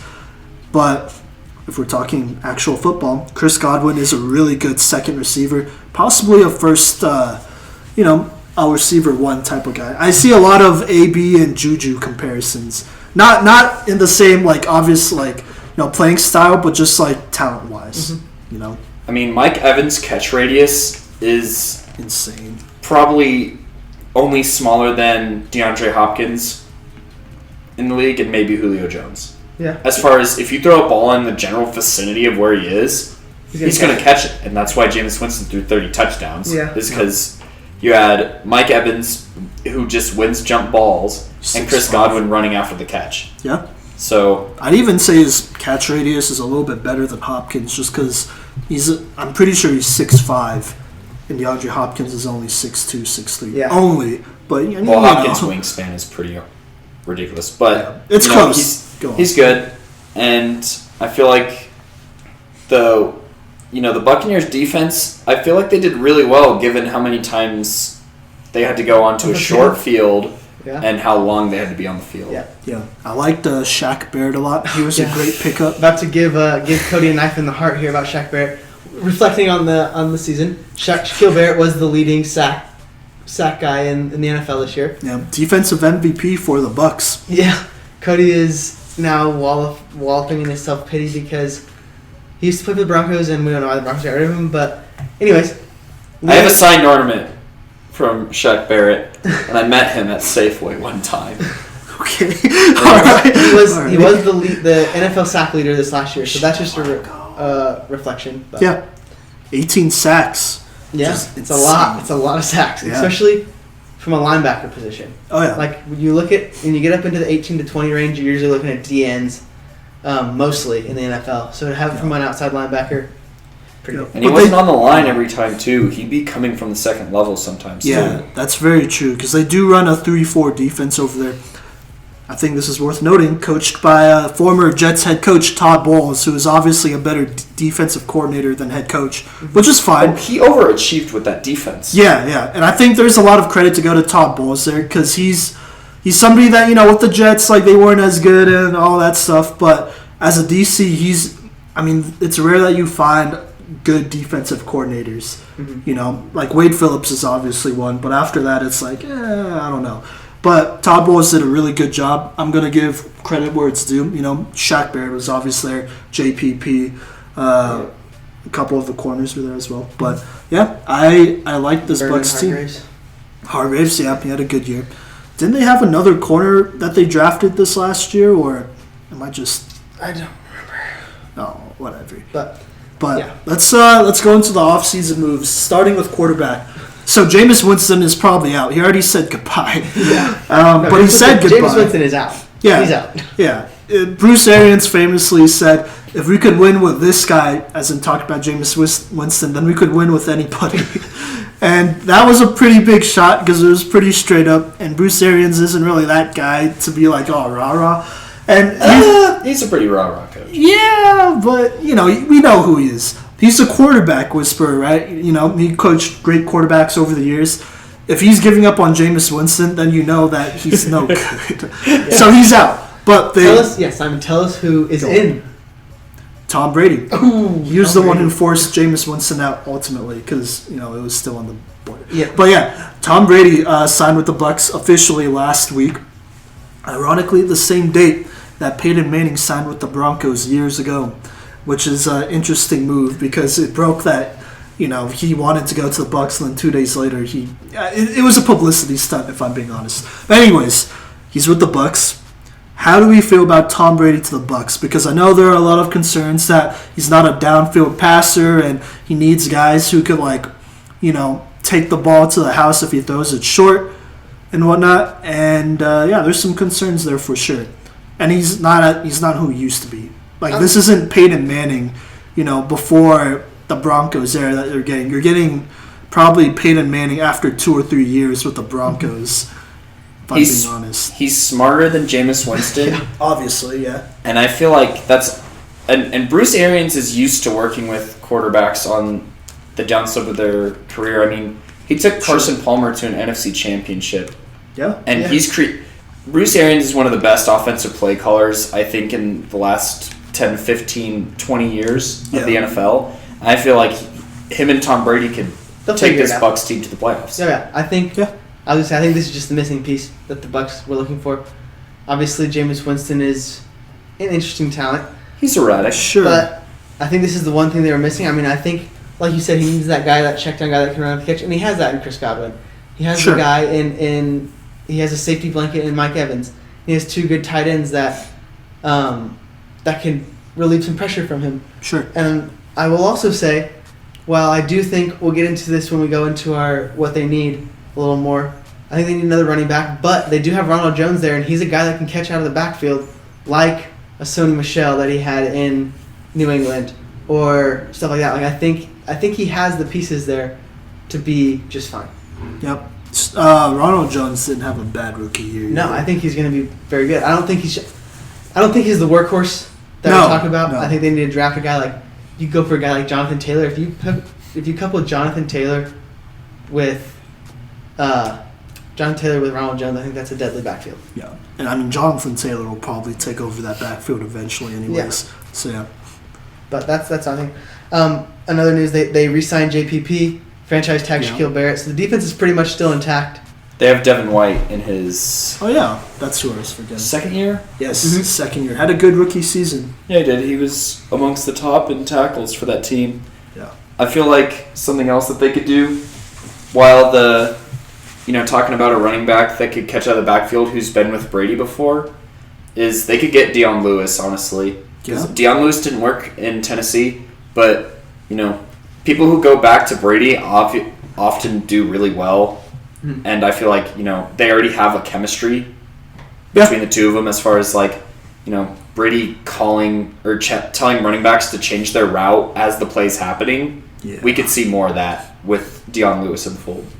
Okay. So, I like that. Like a under-the-radar, cheap, easy signing. It's a softball, honestly, that the Buccaneers could sign Deion Lewis. Kick the tires on Deion Lewis, see where he's at. Yeah. There's nothing wrong with that, but okay. I could see another guy like I haven't looked at their contracts because they're kind of lower guys, but a guy like Nakeem Hines from Indianapolis. He's with them for at least one more. Okay, and then who's the other guy they had besides Marlon Mack? They had one more. I can't remember the name. Nakeem Hines. You know who I'm talking about. I know who you're talking about because they going through a pretty big rotation at running back. Or a guy like Jordan Wilkins. I think he could be a guy that you could see. Like I said, I don't know if their contracts, what they look like, but go out and make a trade for a guy like that. I think that could be beneficial as well. They could also probably do a low-end trade like a 6th round pick for Royce Freeman in Denver just because he's going to be phased out of the backfield. Now that Melvin Gordon's there, we'll talk about it in a second. But, yeah, I think those are some guys you could look at. I think one other guy I will mention, what I think they need to do in the first round of the draft, because they still have a higher draft pick, they need to take a defensive lineman. I have a guy like Javon Kinlaw going here. I think this would be a great fit for them. They already have Vita Vea, couple them with another good D tackle. There you go. And you basically have one guy that could do run, and then one guy that could do pass rush. You combine them, and they'll both get better at both. They still have their first round pick, right? Yep. Is there a scenario where they take a quarterback in the first round? Because let's just keep it real. Tom Brady only has 2 years on this contract. Okay, well, the people... His contract's fully guaranteed, isn't it? Yeah, so they're not going to cut him. Okay. So, but they still have him for 2 years, though. Yeah, I'm going to say there are 2 quarterbacks that could possibly go there. It's at the 14th pick. I had Justin Herbert going right before them in one of my mock drafts to the Colts, who are right above him, but the Colts don't need him anymore. So a guy like Justin Herbert could be there, or Jordan Love. Those are the 2 that are there. I can see the Bucs management getting Jordan Love. Yeah, but if you're the Bucs, those are the 2 quarterbacks. Okay, all right, fair enough. If you're the Bucs, is there a scenario where you trade your first and second round pick to move up and try to grab a Tua Tagovailoa? Because they can. This team is pretty well rounded as it is right now, and I mean, I don't know. Is there a scenario where that could happen? That's obviously a scenario. Here's my opinion on that. We see teams that trade lots of draft picks, and rarely does it work. The Rams. We look at the Rams right now, who are in draft pick hell and can't fix the holes that are just increasing as the days go on. We can look at the Texans, who've dug themselves into a hole, and they don't have draft picks to help this team round out. We can look at the Bears, who don't have any first-round picks. I mean, Trubisky. And Khalil Mack. It's not a good idea to trade multiple picks. Sure. To move up. Rarely does it work out. I mean, the only example I can think of is Patrick Mahomes for the Chiefs. Well, see, that's what I was thinking, because I see a lot of kind of the same scenario. Obviously, Alex Smith wasn't Tom Brady and vice versa.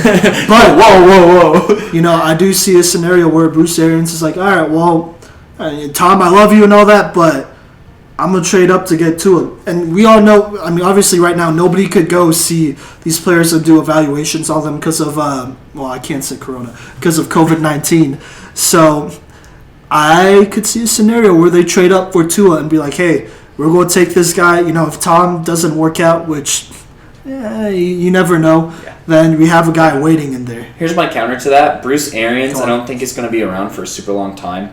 Okay. I mean, he already unretired to come coach this Bucs team. And I feel like he unretired partially because the quarterback free agency class was going to be wild. Yeah. So I could see Bruce Arians and Tom Brady leaving Tampa Bay at the same time. You're right. Oh. Get that Super Bowl dub and retire together. Okay. Definitely see that too. All right, we'll keep that in mind. I mean, there's still a scenario where they could draft Jalen Hurts in the second anyways. Yeah. So. Oh, my God. Or they could honestly get him in the third and, oh, my Well, God! I don't know if the Steelers are going to let him drop to the third if he's there. I just want anybody. The Raiders have. John Gruden really likes Jalen Hurts, and if he goes to the Raiders, I'm going to have to cry. Okay. But here's the thing: is if Jalen Hurts goes to the Raiders, we can talk about it later. Yeah. More like in detail in the French or in the free agency. But like, what are you going to do at quarterback there with the quarterback carousel of Derek Carr, Marcus Mariota, and Jalen Hurts? The Raiders are a defunct enough organization to do some Like, what are you going to do there? Do some I don't know, man. But, all right. Did we have anything else to add to this? No, I think Tampa Bay's looking pretty. A bright future. A short future, that is, because they have 2 years to get it done. That's the window. Win now team. Yeah, their window's 2 years, which is... You know who else I think is a win now team? Who? In the NFC South? The Falcons. The Atlanta Falcons. Interesting. Let's talk about them then. Last season, pretty disappointing. I think they kind of expected Devontae Freeman to come back and be way better than what he was, and that kind of killed them because they didn't really have a running game after that. Like, they had to do some weird running back rotation, and then that kind of like killed their pass game because then you just drop everybody, and yeah. So not as great of a season. They're giving Dan Quinn another chance, one more year, which I think is fair. I think that's fair. Yeah. Dan Quinn's a good coach. Yeah, he brought them to the Super Bowl just a couple years ago, so let's not act like he's a scrub, right? You know, and he's shown he could win too, as shown with the Seahawks, by the way. So, disappointing season. What's your grade? My grade for them would probably be a C-. And that's more on Devontae Freeman than anybody. Really? Because he kind of just killed the vibe. You could also put a little bit for of a it whole season on Matt Ryan. I mean, Matt Ryan's not a decent year, Sure. average year, but he didn't do anything spectacular. Matt Ryan excels when he has a run game, though. Yeah. Because then he could throw the ball down the field to Julio Jones. And they have a great receiving core with Calvin Ridley and Julio Jones. Yeah, they had Austin Hooper, who had a good year too. He is now a Cleveland Brown, but That we'll stinks. get to that. Yeah, but they overpaid for him anyways. Yeah. So, yeah, no, I agree. I mean, yeah, like I said, Devontae Freeman killed the vibe for a whole season. They were also so banged up on the defensive side of the ball. Yeah. Didn't Like- have Deion Jones. Wait. Yeah, Deion Jones. Yeah, he was out for basically the whole year, and he's Yeah. the lifeblood of that defense. They had some injuries to their safeties. Keanu Neal wasn't there either. Vic Beasley was inconsistent. Yeah. They got hit pretty hard, which is why I'm going to give them a C because, I wouldn't like it's a disappointment, but not for like the self-destructive reasons that we see a lot of other teams like the Browns and stuff like that. I feel like they were just dealt a really bad hand. Yeah. And that's, I feel like 7-9, that was the talent level that this team was playing with week in, week out was C talent. Low-key overachieving just a little bit. Not by a ton, but just a little bit. Maybe by one game, I'd say. So, did you have anything else you wanted to No, add to I'd that? say C- is a good grade for him. Okay. Yeah. I think... Yeah. I mean, they're not a bad team. No, they're a really good team. They're a good Yeah. team, and going forward, I think they're going to be good too. I think we'll get to it later too, but I think they let go of Desmond Trufant, which was a good move. Yeah. It's time for him to move on. So Yeah, it's that's about good. time. Yeah. Yeah, So, that could be our segment or a segue into the Falcons. the Falcons offseason. Yeah. So let's talk about it. I think they got better. We just talked about how Austin Hooper left. That'll be something that'll hurt them. I don't think they have a first-round pick, do they? I'm pretty sure they don't. Which Wait, kind why of... would they not? I mean, I don't know. No, I think they do. Oh, do they? They definitely do, yeah. Well, I don't know why I did just gloss I want to over say it's that like then. the low 20s, like 21, 22, something like 16. Oh, They are sorry. the middle of the NFL. that. Oh, yeah, I should have known Okay, that. good. So that. I think this is where they take a tight end. I know I say that a lot, but I just went over the whole thing and looked over all these draft prospects, and in my opinion, there are at least 3 tight ends who are surefire first round talents. In my opinion, there's Al Big O from Yep. Missouri. There's I'm not going to say this guy. I know a lot of people have him going, but the Notre Dame guy Yeah, Cole Kmet. Yeah. He's okay, I guess, whatever. Yeah. And then they have, I Thaddeus want to say Moss. it's Bryson Hopkins Yeah. from Purdue, and he's really good. Like, he could block and he could catch, and he's an all-around guy. And then there's the 4th guy I'm just blanking out. But either of those guys... Thaddeus Moss is also. Oh, Thaddeus Moss. Sorry, there you go. Yeah, so all 4 of those guys, low-key, will be there. I mean, I wouldn't take Thaddeus Moss there. No. But I think those are 4 guys that they could take at tight end. So that's a plug-and-play guy. And they're going to all contribute right away, in my opinion. And it's not like you really need to, rely on that. You could still go offensive line or maybe draft a successor to Matt Ryan because it's getting to that time. But, I mean, if you want to compete in this arms race with the rest of the NFC South, it might be worth taking a tight end who could catch like Julio Jones and block and do all that stuff. I could see them taking a guy like Tyler Eifert. Yes. Giving him a He's still second there. chance in the NFL. Another second chance. Another second chance. Yeah. I think they call that a third chance. Okay, a third chance. I think giving him a shot there, I think he has Go on. proven that he can be a good tight end. I mean, he showed that healthy. when healthy, with the Bengals, he could be a top tier tight end. I could see him going in there and definitely getting a chance. Contributing. Yeah. Yeah. But let's talk about who they signed. Let's start with the big one, Todd Gurley. How confident are we in Todd Gurley right now? Not very, but I feel like that it was a good deal for the Falcons because Sure. he was pretty cheap. I mean, he's Still cheaper the than highest paid Melvin running Gordon. Mm-hmm. Yeah, that's true. I'm going to say I think he could, again, obviously his injury history is a big deal with him. Yeah. But I'm going to be honest, for the price he got, he could surprise a lot of people. There's only upside for this Yeah. signing for the Falcons. Yeah. However, I still think that they should draft a running back, I agree. like a guy from Utah. Zach Moss. I think that would be a great pick for the Falcons in the second round Mm-hmm. because I mean that's probably where he'll go, or maybe even late second round. I feel like they could get Zach Moss and he could play in this Falcons offense. But I feel like first round wise, they need to draft a cornerback, and they could get a guy like, is it C.J. Henderson? C.J. Henderson from Yeah, Florida, I feel like that's a match made in heaven. Replace Desmond Trufant and give him a cornerback 1 that can play on day one. Sure. No, I agree. And a Dan Quinn kind of guy, too, honestly. Yeah. I mean, yeah, actually, I like that, too. Just real quick on Todd Gurley. He definitely has arthritis in his knees. And I have heard people say that was a rumor, but I kind of don't think that's a rumor. They're just saying that because they don't want to hurt his free agency value. And I don't think he'll last there really long. He's only there for one year, so it's not like. I feel like getting a running back that you can rely on first and second down, and then I feel like if they load manage Todd Gurley, that he could be very good, and if this team makes the playoffs, he could take over in the postseason. Sure. No, I agree, and he has a better line with the Falcons than with the Rams, so that's worth keeping in mind. This Falcons offensive line is pretty good when they're healthy, and that could be. Alex Mack needs a whole season of rest. Yeah, I agree. I'm gonna say Jake Matthews too. One other running back. If we're talking about running backs, I think a guy like Cam Akers could be there. I personally think Cam Akers is obviously he's coming out of Florida State too. I think he's gonna look a lot like Dalvin Cook in the NFL. Oh, okay. I'm not saying he's Dalvin Cook. He's not Dalvin Cook good. Sure. But I'd say he's like the little brother of Dalvin Cook. Okay. I think he's gonna look a lot like that. So that's another guy you could look at there. Well, if we're talking NFL comparisons, I like the idea of them taking J.K. Dobbins right here. Because he kind of reminds me of a shorter Zeke. Yeah, he's definitely. It's funny because both these players are coming from the same team. So, like, you have little brother Ezekiel Elliott coming from Ohio State, and you have little brother. Wait. J.K. Dobbins is it's a little brother, but I'm saying Ezekiel Elliott's little brother is also coming from Ohio State. Yeah.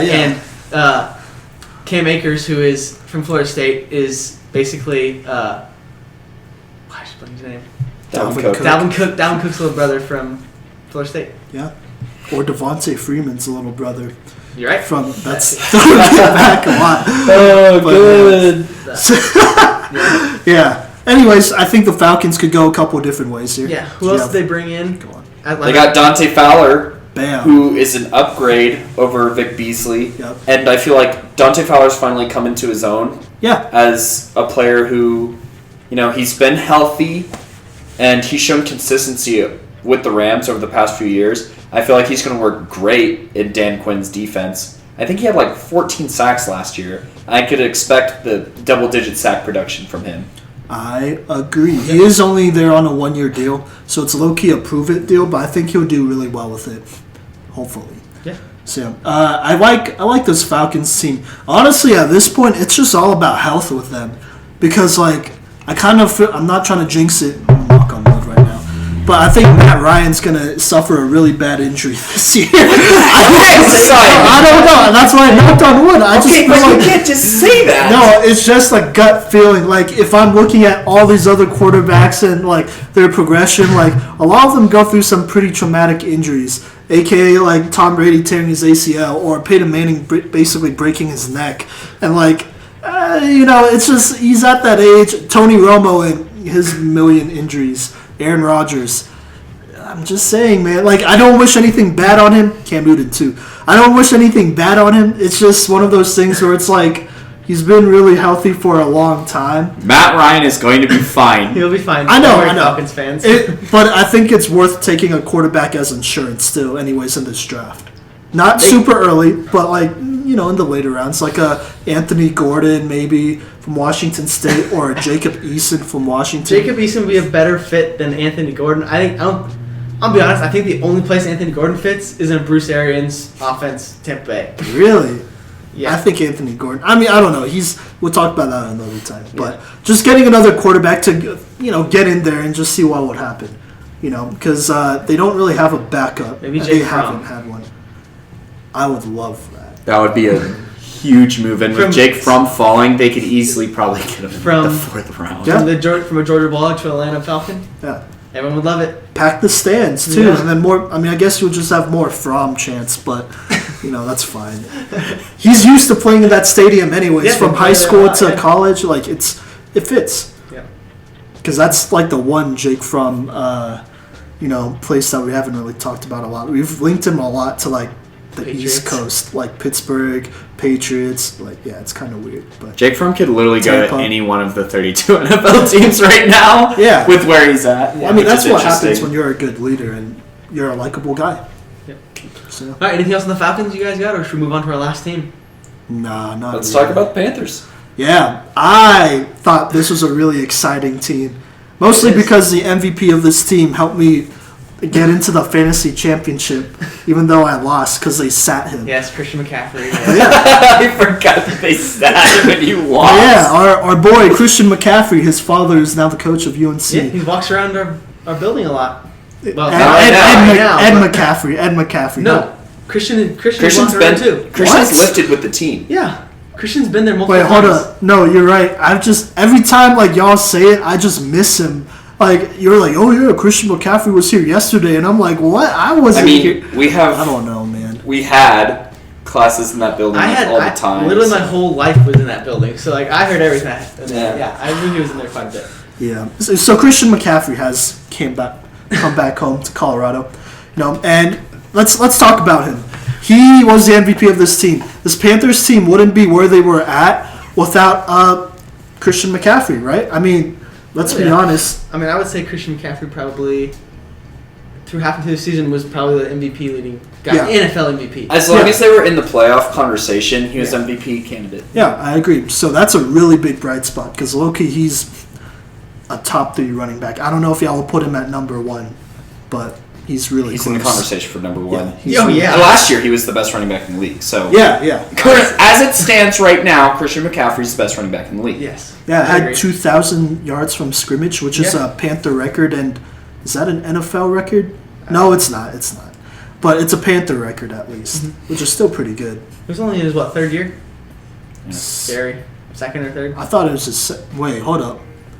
No, maybe it was his third. It's his year. third year. Did he come in with James Conner? He graduated a year before me, and then he played 4 years in college. So Okay, all right. Yeah. Yeah. math works. It's his third year. Yeah. So let's talk about this Panthers season though. How would we grade it? Disappointing. plus. Yeah. D. Okay. I might even say F to be honest. I Really? think maybe I'll go D minus because at the obviously Christian McCaffrey was great. Luke Kuechly retired, so that really hurt. Yeah. Well, let's talk about this last season. Okay, though. and then I mean they had DJ Moore. DJ Moore, but what's the Allen? What's the first name? What's his Kyle name? Allen. Kyle Allen Yeah. came in and played at the end and played really well. So that's why I give him moving from an F to a D. So He showed flashes. Okay. yeah, I'll give them a C minus. Maybe it's because I didn't really expect a whole ton out of them. Because I said they'd be really good if Cam Newton was there, and he wasn't. So so after that, my expectations dropped by a lot, and I didn't expect Kyle Allen to be good. I didn't expect Christian McCaffrey to have I expected him to be good, but not to be as insane as he was this whole season. And I mean, I don't know, man. Obviously, this all resulted in Ron Rivera getting fired, But yeah. let's. I mean, do we have anything else we want to add about this last season, or No disappointment. do you, Cody? That's it. I mean, it's just tough when you don't have Cam Newton. Yeah, your franchise guy. Yeah, we thought they had a chance to make it with Kyle Allen doing really well, and then he didn't that second half. Oh, and Greer turned out to be bad. Yeah, that Super was bad. that was Oh my disappointing. god, he was so bad. Oh yeah, that was disappointing. Well, let's talk about the offseason, in chronological order. So, fired Ron Rivera. He's out of here. Hired Matt Rule from Baylor, who He is said that he was going to be at Baylor for the rest of his life. we knew that wasn't for real. maybe if he was at a bigger school, but hired Matt Rule. He famously brought back the Baylor program, which probably should have died, to be honest. 3 years. In 3 years. That's what I think that's Yeah. the biggest thing to talk about for bringing them back is he didn't take the average 6 to 7 years to rebuild that team. He did it in 3 years. His first year they went 1-11. Yep. Second year I think they went 6-7. Yep. This year they went 12-2.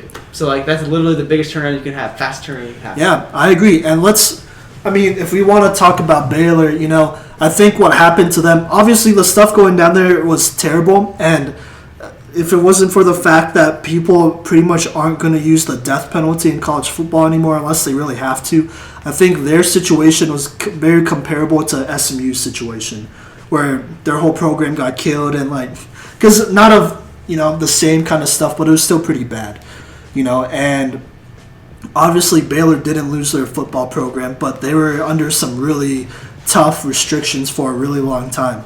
And Matt Rule brought them back in 3 years, which is really hard to do because compared to SMU is still like 30 years later not where they want to be, and it's because they got killed pretty badly. Obviously it's not the same penalties, but a lot of credit goes to Matt Rule. I think he's a great coach for the Panthers. Do y'all agree? I need to see it first. I don't know. Okay. I think he's a great college quarterback or college coach. I don't know how it's going to translate to the NFL. I don't know how it's going to translate to the NFL either. And excuse me, no disrespect to the conference that he was coaching in, but definitely more possible to have a turnaround. All right. Well, I would say. Sorry, go on. And the NFC South. That's what I'm saying. Good. Talking about conferences, I would say out of the Power 5 conferences, maybe besides the Pac-12, I think the Big 12 is probably one of the weaker ones of the Power 5. Yeah. So going from a weaker Power 5 conference into probably the best conference in the NFL right now. We'll have to see. We'll have to see. He has to coach against Tom Brady in his first year in Drew Brees. Well, let's also keep in mind the other people he brought in, because I think this is really important to keep in mind. He brought in OC Joe Brady from the LSU Tigers, who tore up the SEC and broke records that are now NCAA records. And it wasn't like they were playing a bunch of scrub teams. They were playing in the SEC.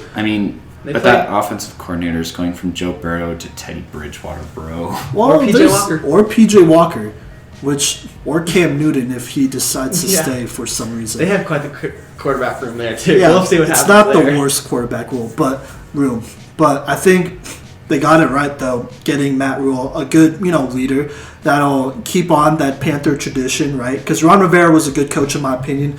It was just about time. His time was up, and he has a job somewhere else. So. Yeah, and he was a good coach. So you're not getting someone who's completely unproven. If I'm gonna make a comparison, probably a Joe Judge for the Giants, or a Freddie Kitchens.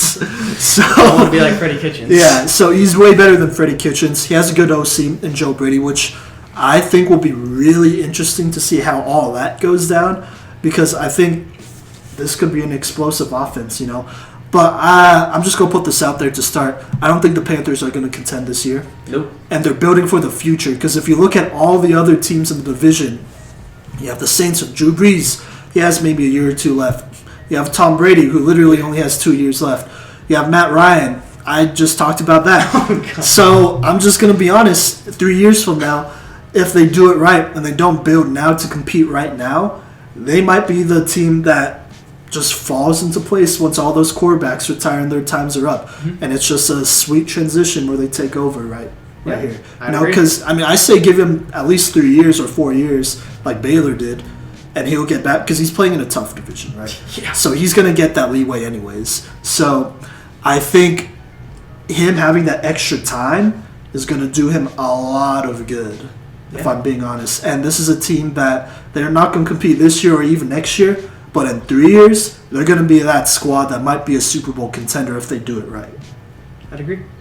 Yeah? Yep, I agree with that. What do you guys think the odds are of PJ Walker taking Teddy Bridgewater's spot? Me and Simon were talking about this earlier today. I think it's pretty high. I think I wouldn't be surprised, I'll say that, if PJ Walker was the starter in Carolina next year over Teddy Bridgewater. At some point in the season, or just a day one starter? Oh, okay. Obviously they got to go through preseason and all. I'm saying day one regular season starter. Are you saying this season or next season? This season. I think PJ Walker could do it. I think PJ Walker has shown more in the recent years than Teddy Bridgewater has. What about you, Cody? What do you think? I would say my opinion after. They just spent a lot of money on Teddy Bridgewater, and I feel like that's a big barrier. That would look really bad PJ Walker is probably pretty cheap contract-wise because he's a semi-pro quarterback. Mm-hmm. So, I don't know if this was necessarily the move that the Panthers needed to make. I don't think they need to make it either, but I could see. I feel like Teddy Bridgewater has some room for error being a rebuild quarterback, honestly. So I don't see the likelihood of it. Maybe near the end of the season if they're not competing, Or, I could see PJ Walker getting time if Bridgewater gets hurt. Which is very possible. Which is very possible. Pretty possible. PJ Walker is the most durable quarterback in that room right now. Yeah. Yeah. I mean, Cam Newton's not going to play for this team. There's no way. No way. I don't think so. No. Did you see that Cam Newton didn't want to seek out a trade, though? Yeah. There's kind of a disconnect happening in Carolina with Cam Newton in Carolina, which kind of stinks to see, honestly. I've seen a lot of people hate on Cam, though.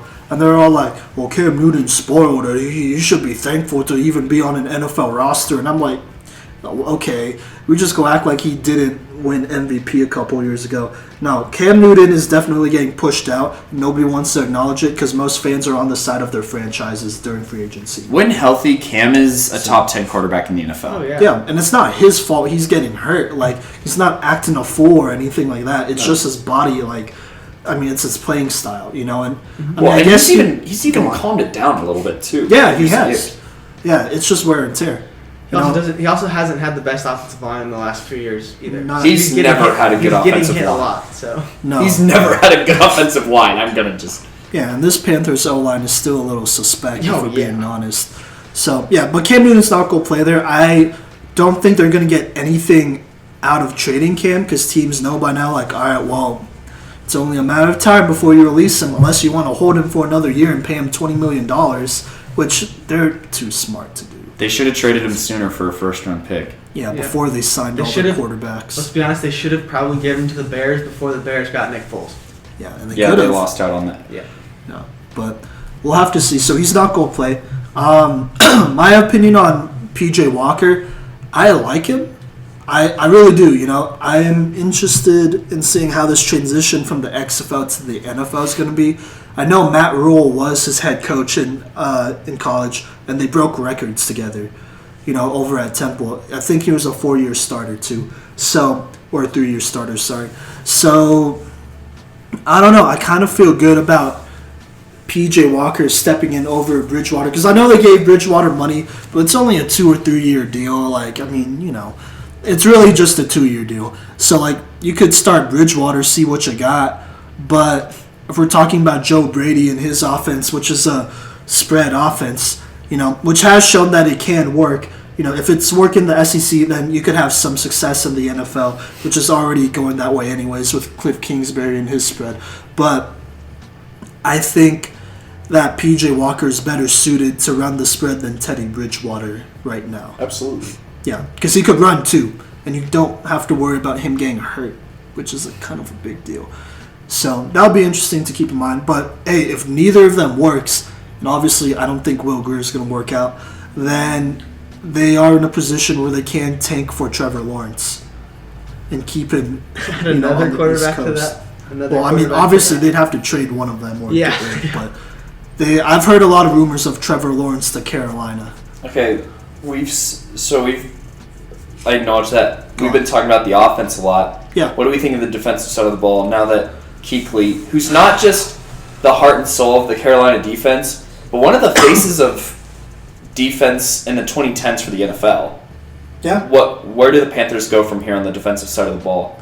Because who are their starters? Shaq Thompson, who's pretty good, but he's an outside linebacker. Yeah.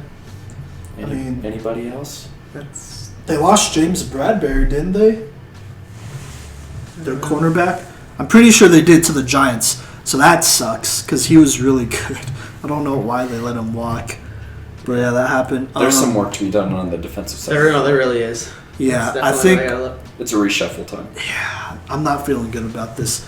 The defensive side of the ball. I think they kind of just lost that on a lot of big players. I guess they could go out and get Jadeveon Clowney, but not worth it. I don't think that he really fits their now. long-term plan.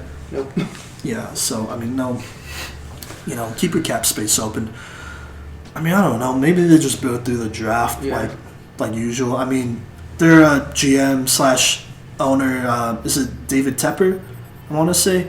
He used to be a guy in the Steelers organization who was supposed to be the next guy up after Kevin Colbert left as GM, and we were grooming him, but it was kind of taking a little bit longer, so we just we let him go to the Panthers, and he's a guy who drafts really well. and I kind of expect them to draft defense. I could see them trading up to get a guy like Isaiah Simmons. Oh, Do they really have to trade up? They went 5-11. yeah. They're gonna have to trade up most likely, but only a few spots. That price, it depends how steep that price is. Okay, I'll hypothetically here. Okay. If you could, let's hear it. Let's go with a team like who's sitting at 5 or 6. The Giants. Let's take a team like the Chargers. We're good. Yeah. Okay. I mean, they're at like 8. No, the LA Chargers are at 6, right? Yes. Yeah. I think so. Miami's at 5. Sorry. Yeah. So Miami's at 5, Chargers are at 6. If you're the Panthers, do you take this trade? You get a trade out from 6 to 9. Okay. You trade out from 6 to 9. Wait. So trade back? Yes. You mean? So you're the Chargers. Yeah. In the paint, is this a good trade? You think? Yeah. In Go on. your mind.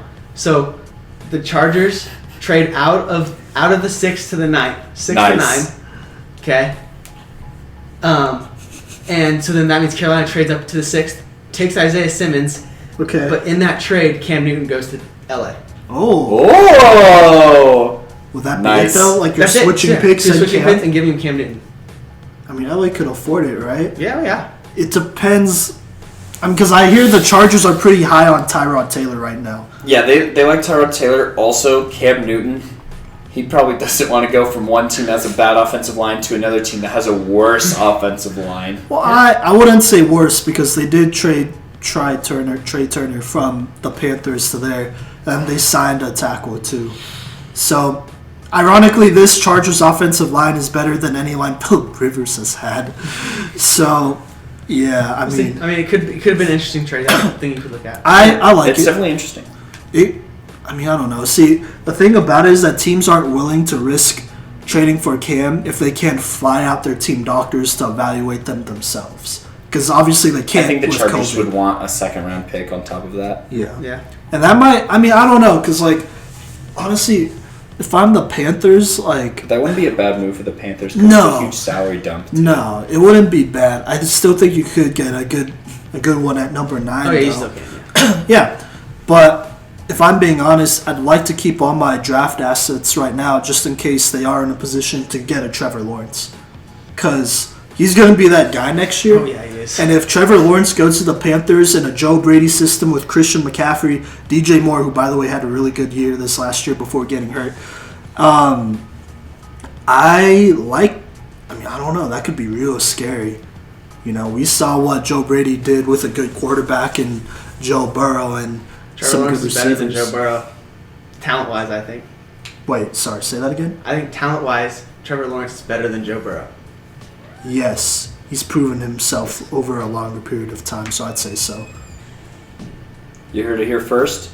Tank for Trevor. There you go. Yeah. It's the new There you go. hashtag. Yeah. All right. Shall we put our rankings in the segment? Oh.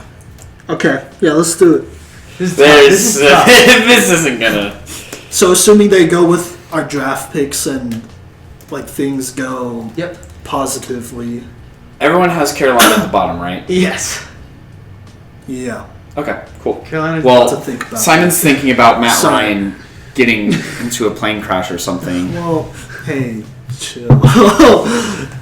Okay, can we also be all not agree joke upon the about fact that the crashes. Falcons are going to be second to last?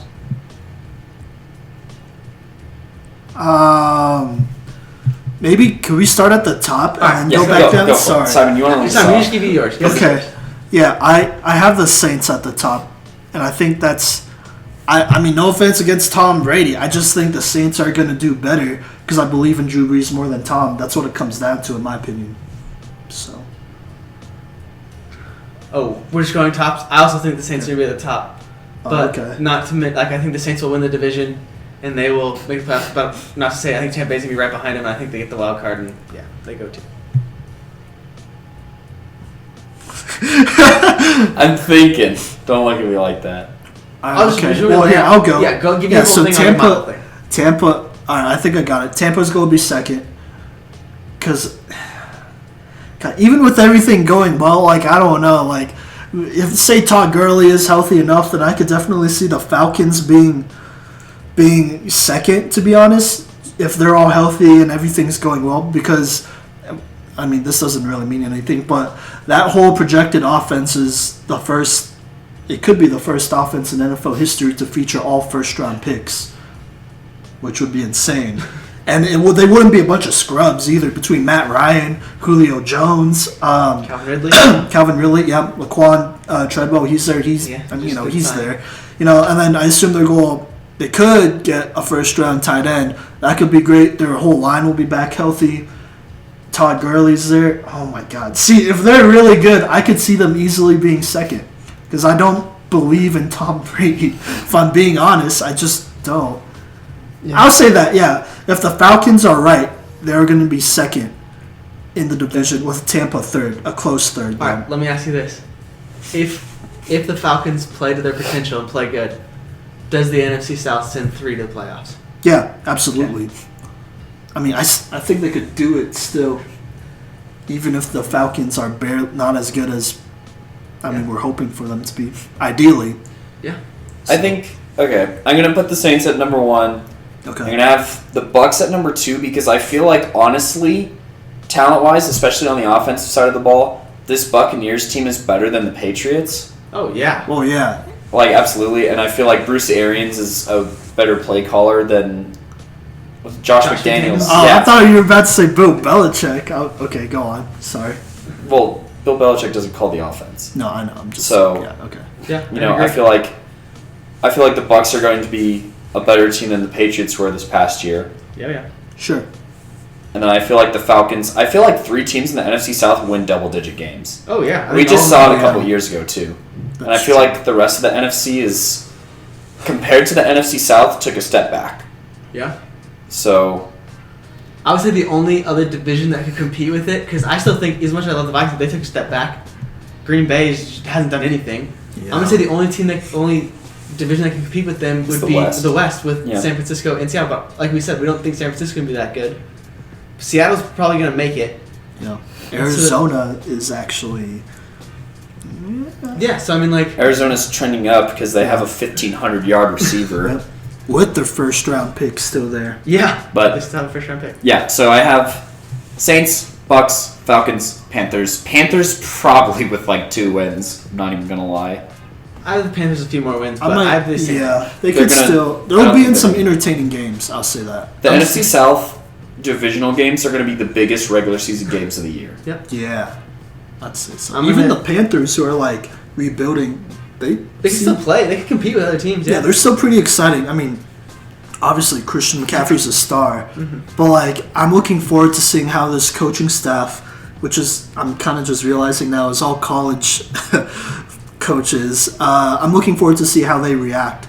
Because this is a tough division, so I wouldn't be surprised if they lost like a ton of games or even maybe go 0-16, which I don't think will happen, but like it is a tough division. I'm gonna say they're not gonna go 0-16 because I would still take the rebuilding Panthers and a new coach staff over the Detroit Lions.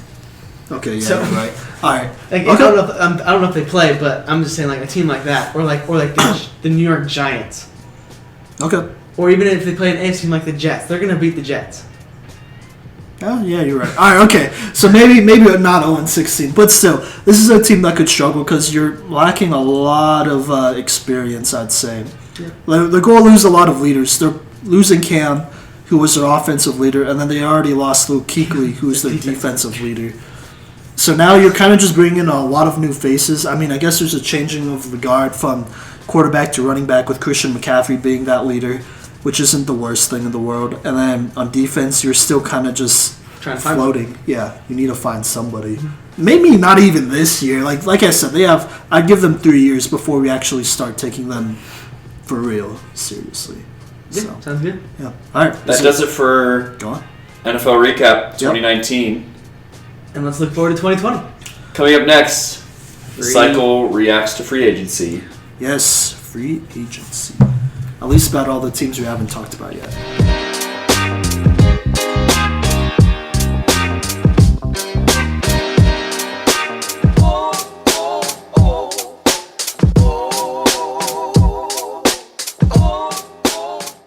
All right, welcome back to the Cycle 365. We're going to go over Well, we shouldn't just call it free agency. This is off-season deals because there are a lot of trades and deals and stuff that went on in the NFL, and we're just going to hit all of them because even though we're all stuck here because of coronavirus or COVID-19, whatever, even though we're all stuck here, it's been super active, I'd say. Probably the best free agency ever, if I'm being honest. A lot of big moves. Sure, at least. Yeah, a lot of big moves.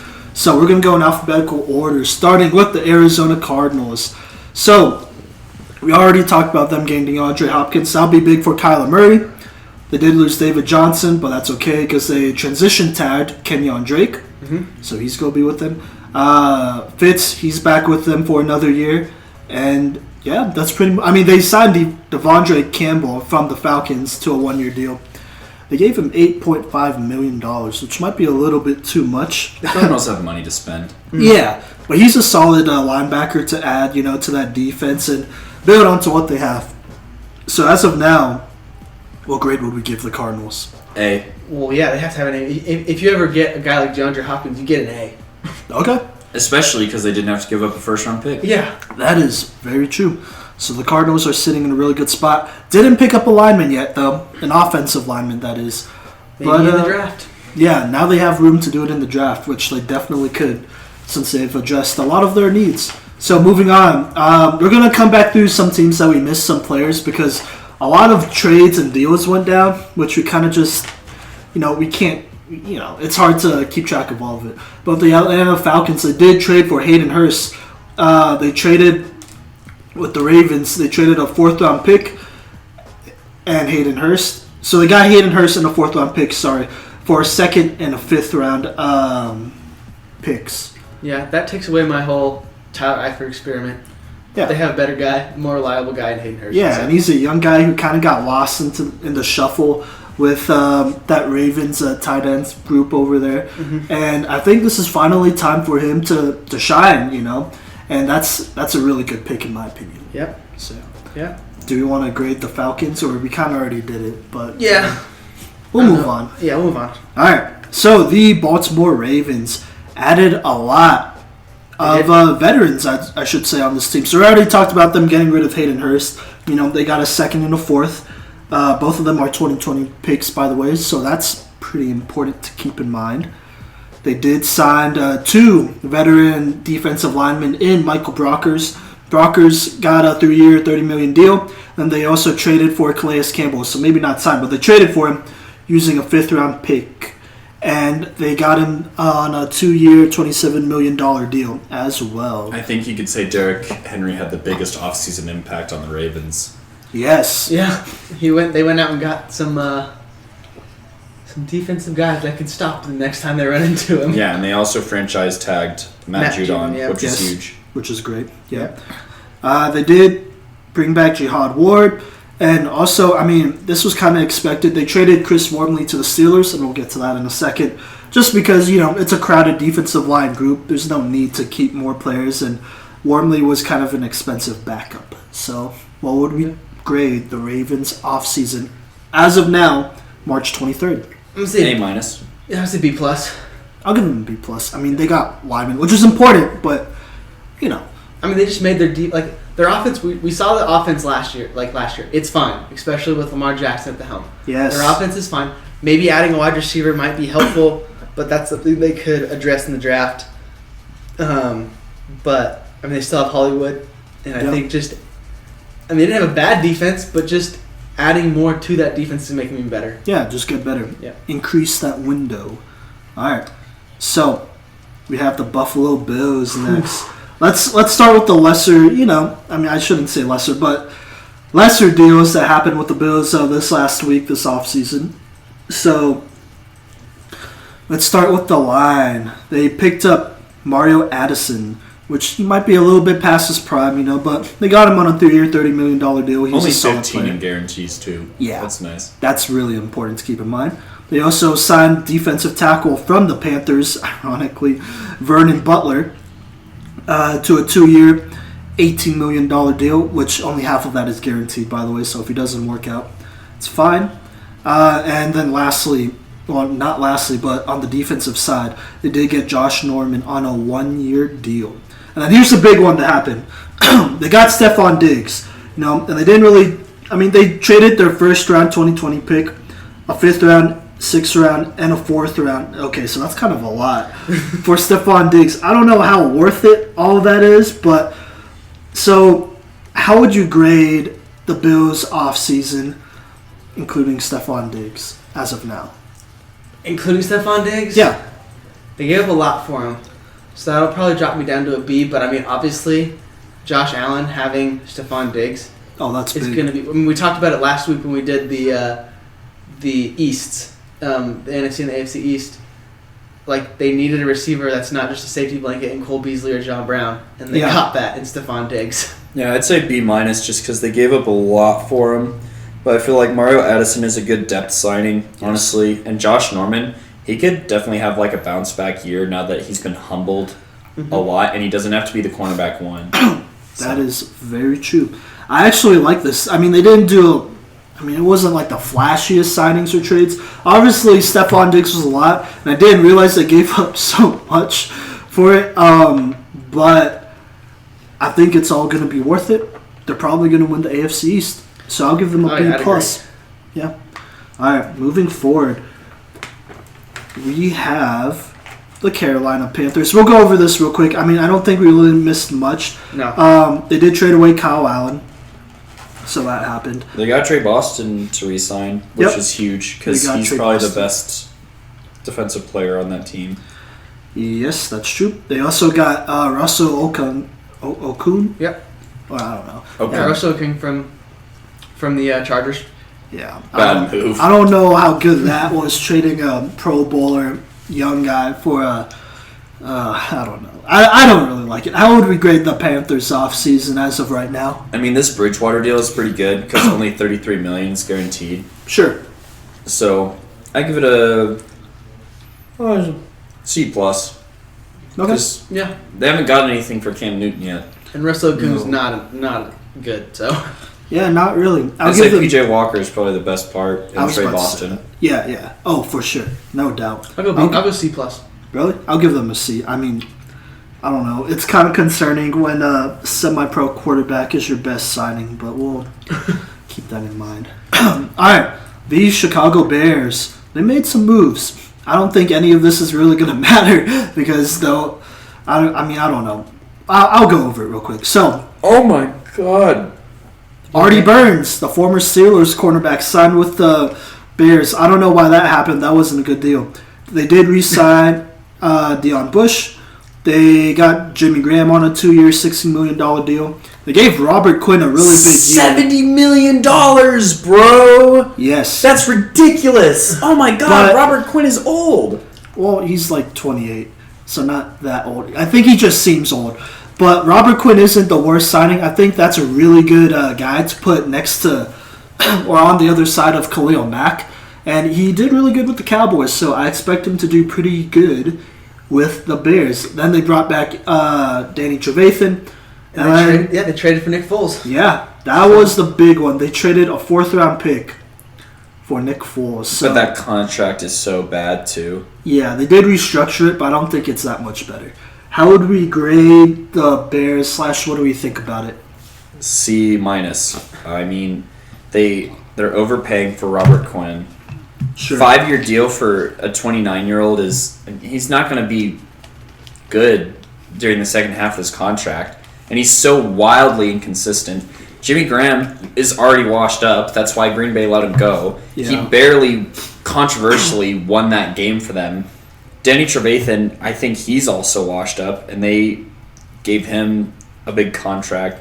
And they traded for Nick Foles isn't the quarterback they should have traded for. So I think I'd give them a D. This is a terrible offseason for the Chicago Bears, and they're going to be bad. Again. Okay. Yeah, Again. that's good. D's fine. Oh, okay. Yeah, no, I agree. I think they traded for the wrong quarterback. Honestly, like, all these signings wouldn't be bad if they got a Cam Newton. If they got a Cam Newton, I'd probably give them at least a B-. I still think the highest I could do, even well, depending on how they got Cam Newton, probably B-, C+. But yeah, terrible offseason for the Bears.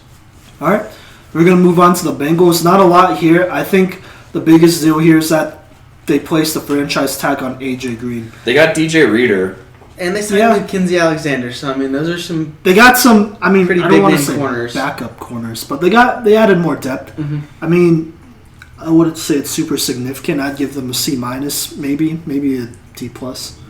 I'm going to give him a C. I'm gonna give a C too. Because DJ Reader is a Pro Bowl level defensive tackle, and the implications of DJ Reader signing with the Bengals doesn't really mean a lot for the Bengals right now, but it means a lot for all the other teams in the NFL that didn't get him.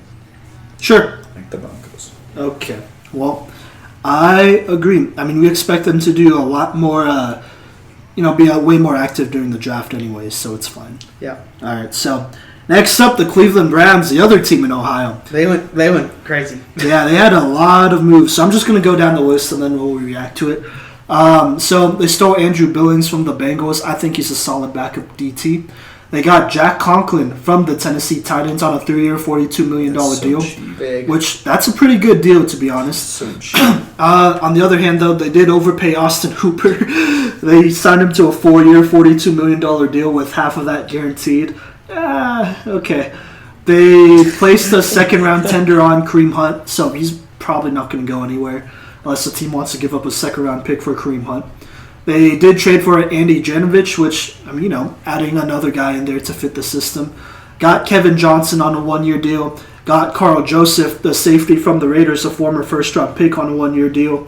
They signed Case Keenum to a 3-year, $18 million deal. That might be a little bit too much. And they did get Andrew Sendejo on a 1-year, $2.25 million deal.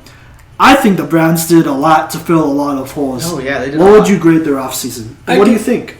I'd give it a B just because I feel like the overpaying versus the value signings kind of balance out, honestly. Sendejo for $2.25 million is a steal. Oh, yeah. But then you have Austin Hooper, who's $10 million a year for Austin Hooper. Like, he's not even maybe he's a top 5 tight end in the NFL, but he's not Kelsey or Ertz. No. So they have Njoku, too, so I don't know. Yeah, I think from the looks of this, it looks like they're going to run a lot of 2 tight end, I form kind of stuff, and get out of the shotgun more. I feel like Andy Janovich is a good pickup. Being a Denver fan, he does his job at the fullback position. He does. So I give him a solid B, like B in bold font, to emphasize just how much of a B it was. All right. Okay. What about you, Justin? Yeah, B's where I'd grade it too. Okay, I'll give them a B+. I actually really like Jack Conklin's deal. They've needed help at the offensive tackle position since Joe Thomas. I was about to say Joe Bragg, and I almost said Joe Hayden. Since Joe Thomas left, they've needed help there. Jack Conklin, he's a great run blocker, and I think that's great. I love the deals for Carl Joseph and Andrew Sendejo. Both are 1-year deals. I think both of them are pretty quality safeties, too. I don't know why Gruden let Carl Joseph walk, but I like both of them anchoring down that defense on the back end there, too. So I'll give them a B+. And, if we're really looking at it, Austin Hooper was the only one they overpaid. Yeah. And that's fine. You can live with it for now. So, all right, America's team, the Dallas Cowboys, didn't do a whole lot. But they did, they did a little bit. So let's start with Dak Prescott. They signed him to a franchise tag. I mean, I don't know. They didn't really have a choice. Yeah, that's fine. So they got Dak locked up, at least for this year. They re-signed Sean Lee to a 1-year, $4.5 million deal, which is big. They re-signed Anthony Brown to a 3-year, $15 million deal, which is kind of a steal. Anthony Brown's a sneaky good corner. And maybe they did do a little bit more. They re-signed Amari Cooper to a 5-year, $100 million deal. That's not as bad as that could have been, if I'm being completely honest. And then they re-signed Blake Jarwin, their tight end, to a 3-year, $24 million deal. That's bad, though, because they overpaid for a backup tight end. Oh, God. And then, they also re-signed Joe Looney, who's contributed a bit. But, on the other hand, they did get Gerald McCoy on a 3-year, $18 million deal. It's big time. Yep. They re-signed Kai Forbath. The kicker. I don't know why. And then they signed HaHa Clinton Dix to a 1-year, $4 million deal. So, this is an interesting don't know, free agency offseason class right here. What would y'all grade the Cowboys offseason as of now? I'm gonna give them a B plus. Oh, okay. Because they did what they had to do to stay competitive. They re-signed who they needed to, maybe overpaying Blake Jarwin, but I feel like they did what they needed to do to stay in contention, I should say. Okay, B plus. That's all right. Interesting. What do you think, Simon? Oh, okay. So what it doesn't say here is that they definitely lost Byron Jones, who's a really good cover corner, and I feel like a lot of people hate him because he's a Cowboys player, but they lost him, and I'd rather have him than Blake Jarwin or Sean Lee or Gerald McCoy, to be honest. So I'd probably give them a C plus. They made some good moves. They kept Dak. They kept Amari Cooper. So Amari Cooper's locked up, so I like that. Gerald McCoy's not a bad signing. You add him in. He's an experienced guy, a good player. Anthony Brown, I already said I like that re-signing. Clinton Dix is a steal, I feel, but it could have been better managed. So I'll give them a C plus, above average. No, I'm going to have to agree with you and also give them a C plus, just because losing Byron Jones is bad. And I think that they overpaid for Amari Cooper. Amari Cooper's a receiver that when he's good, he's worth this, but he just disappears. And he doesn't disappear just for a game. He'll disappear for 3 or 4 games in a row and just get 5 catches over 4 games. Yeah. So he's so wildly inconsistent, and I think that's why it came down to the negotiation happening in free agency. And I don't think he plays out this entire contract with the Cowboys. No, I don't think so. So he does get $40 million is guaranteed, but the whole thing could be guaranteed by the 5th day of the 2022 league year if he doesn't miss a certain number of games. And so that's 2 years from now. So if you look at it it's not as bad as it could be, because if he does get injured all of this year, then that $20 million is gone, and then you could kind of, I don't know. You're saving $20 million, but still, that's not as great as it could be. All right. Well, going to Colorado's team, the Denver Broncos, made a lot of big moves, if we're being honest. I'm just going to go through it. Justin Simmons got franchise tagged. Good for him. He gets to stay here. They did take Nick Vannett from the Steelers, signed that tight end to a 2-year deal, so that's good for him. They got Melvin Gordon on a 2-year, $60 million deal. $13.5 million is guaranteed. Dang. They got Graham. That's what I said. Yeah, they got Graham Glasgow on a 4-year, $44 million deal with $25 million guaranteed. Traded for Jarrell Casey in exchange of a 7th-round pick, as we mentioned. And then, as we mentioned before, did trade for A.J. Bouye in exchange for a 4th-round pick.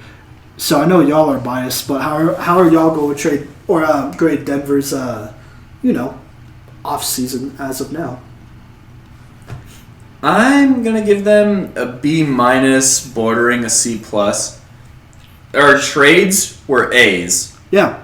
But, I still have to come out the Melvin Gordon thing grow on me. And then losing out on DJ Reader was inexcusable, in my opinion. I feel like DJ Reader would have made this defense a lot better. And we didn't sign anybody to shore up the middle linebacker position. One thing that's talked about is, we kept Todd Davis as a restricted free agent.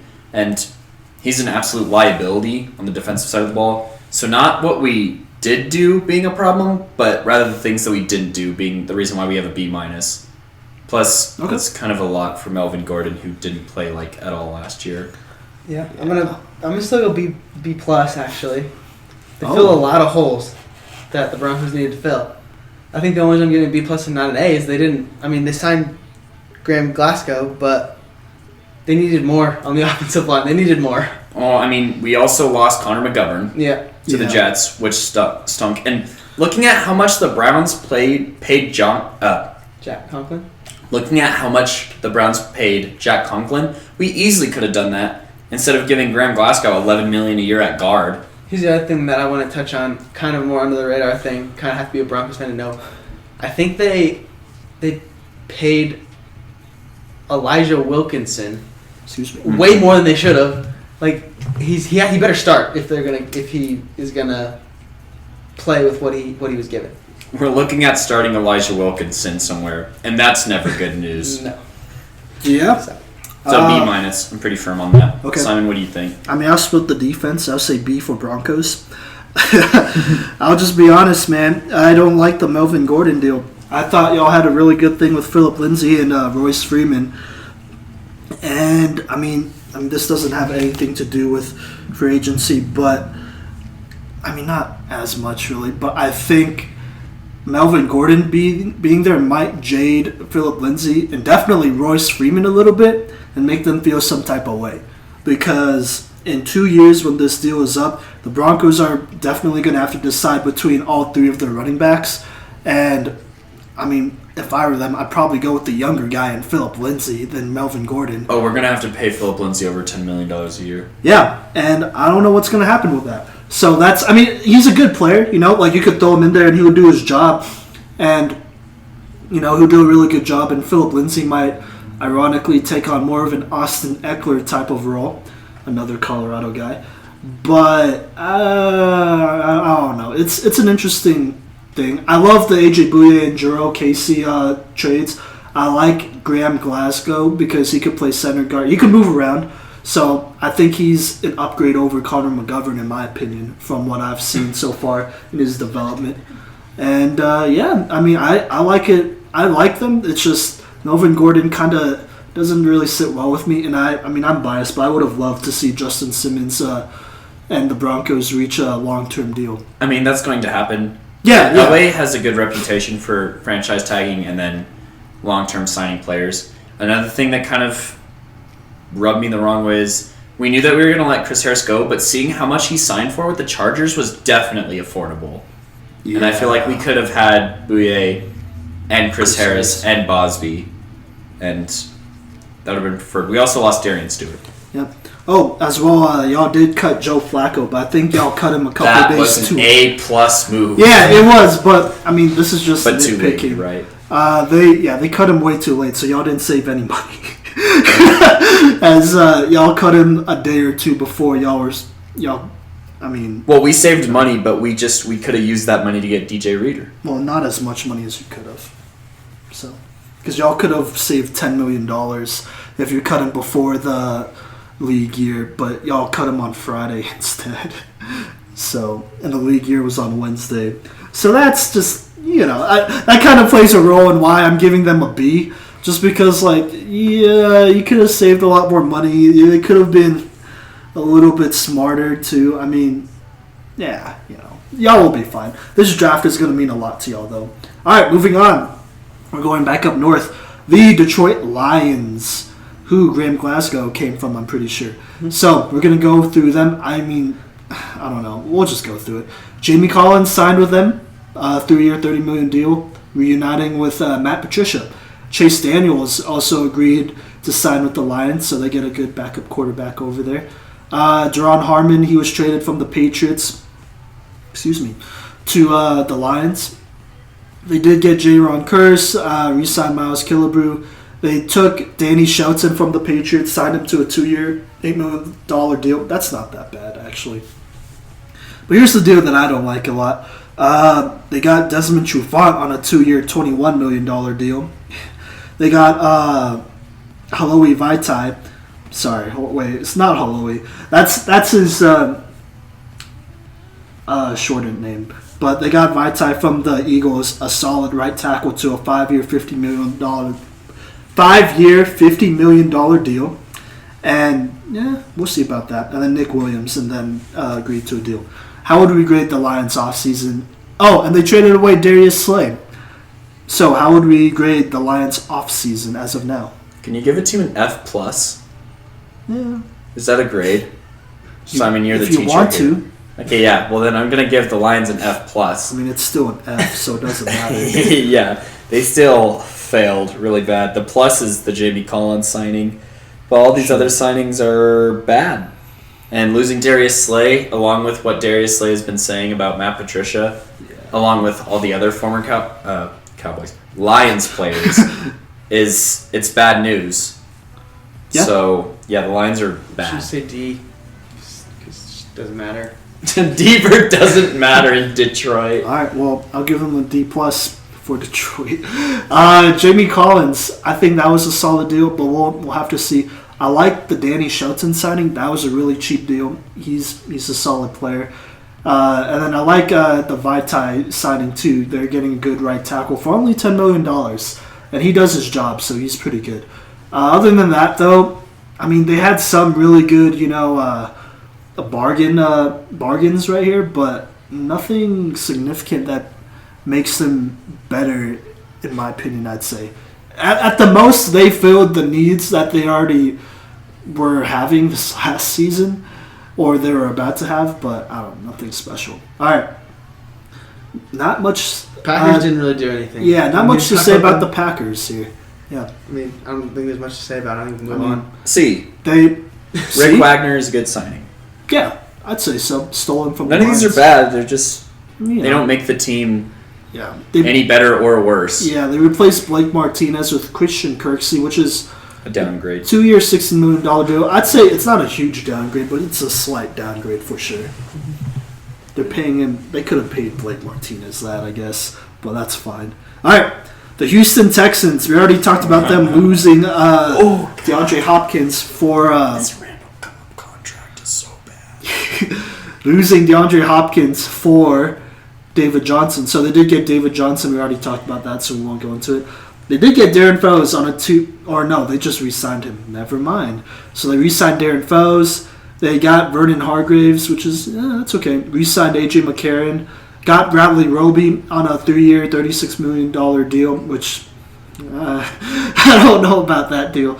Then finally they signed Randall Cobb from the Cowboys to a 3-year, $27 million deal with $18 million guaranteed. What do we think about this offseason / what is the grade? C+. Oh, really? Wow! I think Bradley Roby and Vernon Hargraves are going to be a really good duo that not a lot of teams have cornerback-wise. Okay. All right. Cody, you go ahead. F plus. Okay. Once again, All right. the plus being the Bradley Roby signing, but to not get a first round pick out of DeAndre Hopkins Yeah. is Absurd. so bad, and they were so active in all the wrong ways. Randall Cobb, $27 million deal. He's like a gazillion years old. I don't know. He's probably a receiver 4. I can't believe Randall Cobb is going. They're trying to replace DeAndre Hopkins with Randall Cobb. And David Johnson. And David, it's so bad. It's so bad. I hope this Texans team goes 0-16 and Bill O'Brien gets fired, so that way Deshaun Watson can win a Super Bowl sometime in his career.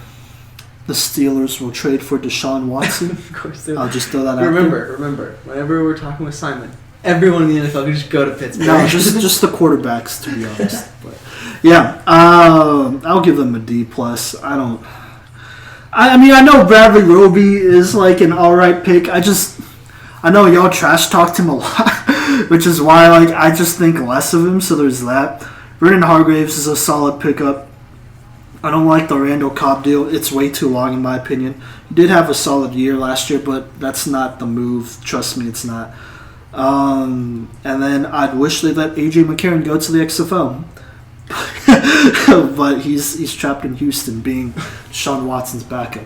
So yeah, D plus for Deshaun Watson. Alright, so we have the Indianapolis Colts. We talked about them a little bit. Not really too much here. I mean, what would we grade them? A. I'm saying A. I'm gonna go B plus, just because it always sucks to lose a first round pick, Yeah. But DeForest Buckner is definitely worth it. Anthony Kitsa, I give him a B plus just because, if it works, it's good, but if it doesn't, it's gonna look really bad. Costanzo and Rivers. Okay. Alright.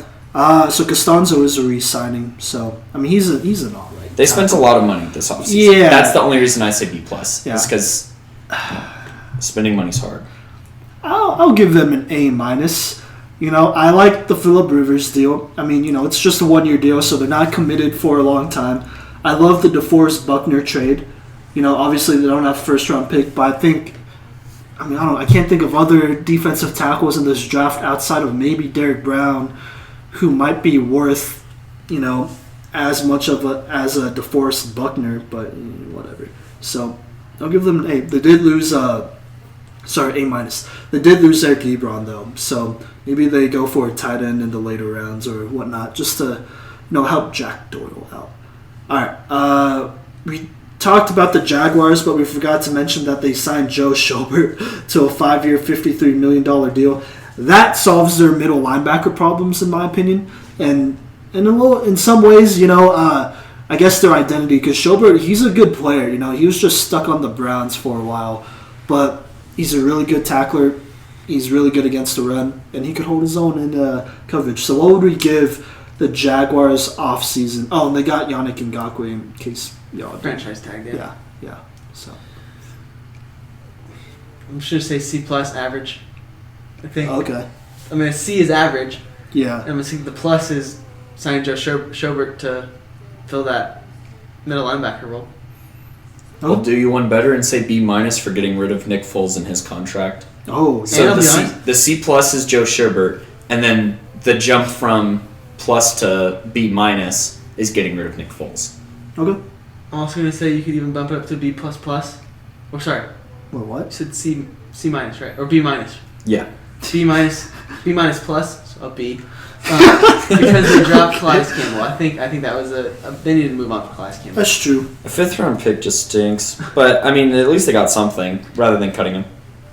I still say B minus. Looking back at it, the Jaguars did a good job of not letting themselves get trapped in their contracts, like Jalen Ramsey, Bouye, Calais Campbell, Nick Foles.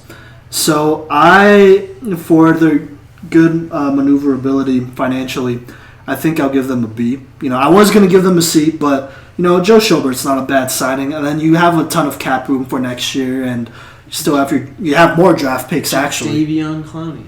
Exactly. Yeah. So I'm I don't think I think they did a lot of really good maneuvering. I'd say financially better than a lot of these teams. So.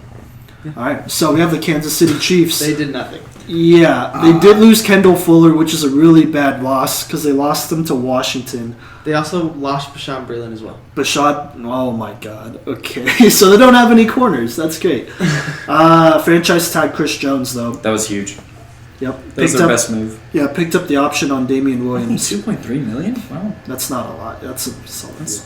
So, I mean, what would we give the Chiefs? I think they lost a lot here though. C minus. I'm gonna say D plus. Okay. I'm going to give C minus because they didn't let Chris Jones walk, and out of all the players that we just talked about, Chris Jones would have been the worst to lose, in my opinion. Yeah. I think he's more valuable than Fuller and Breeland.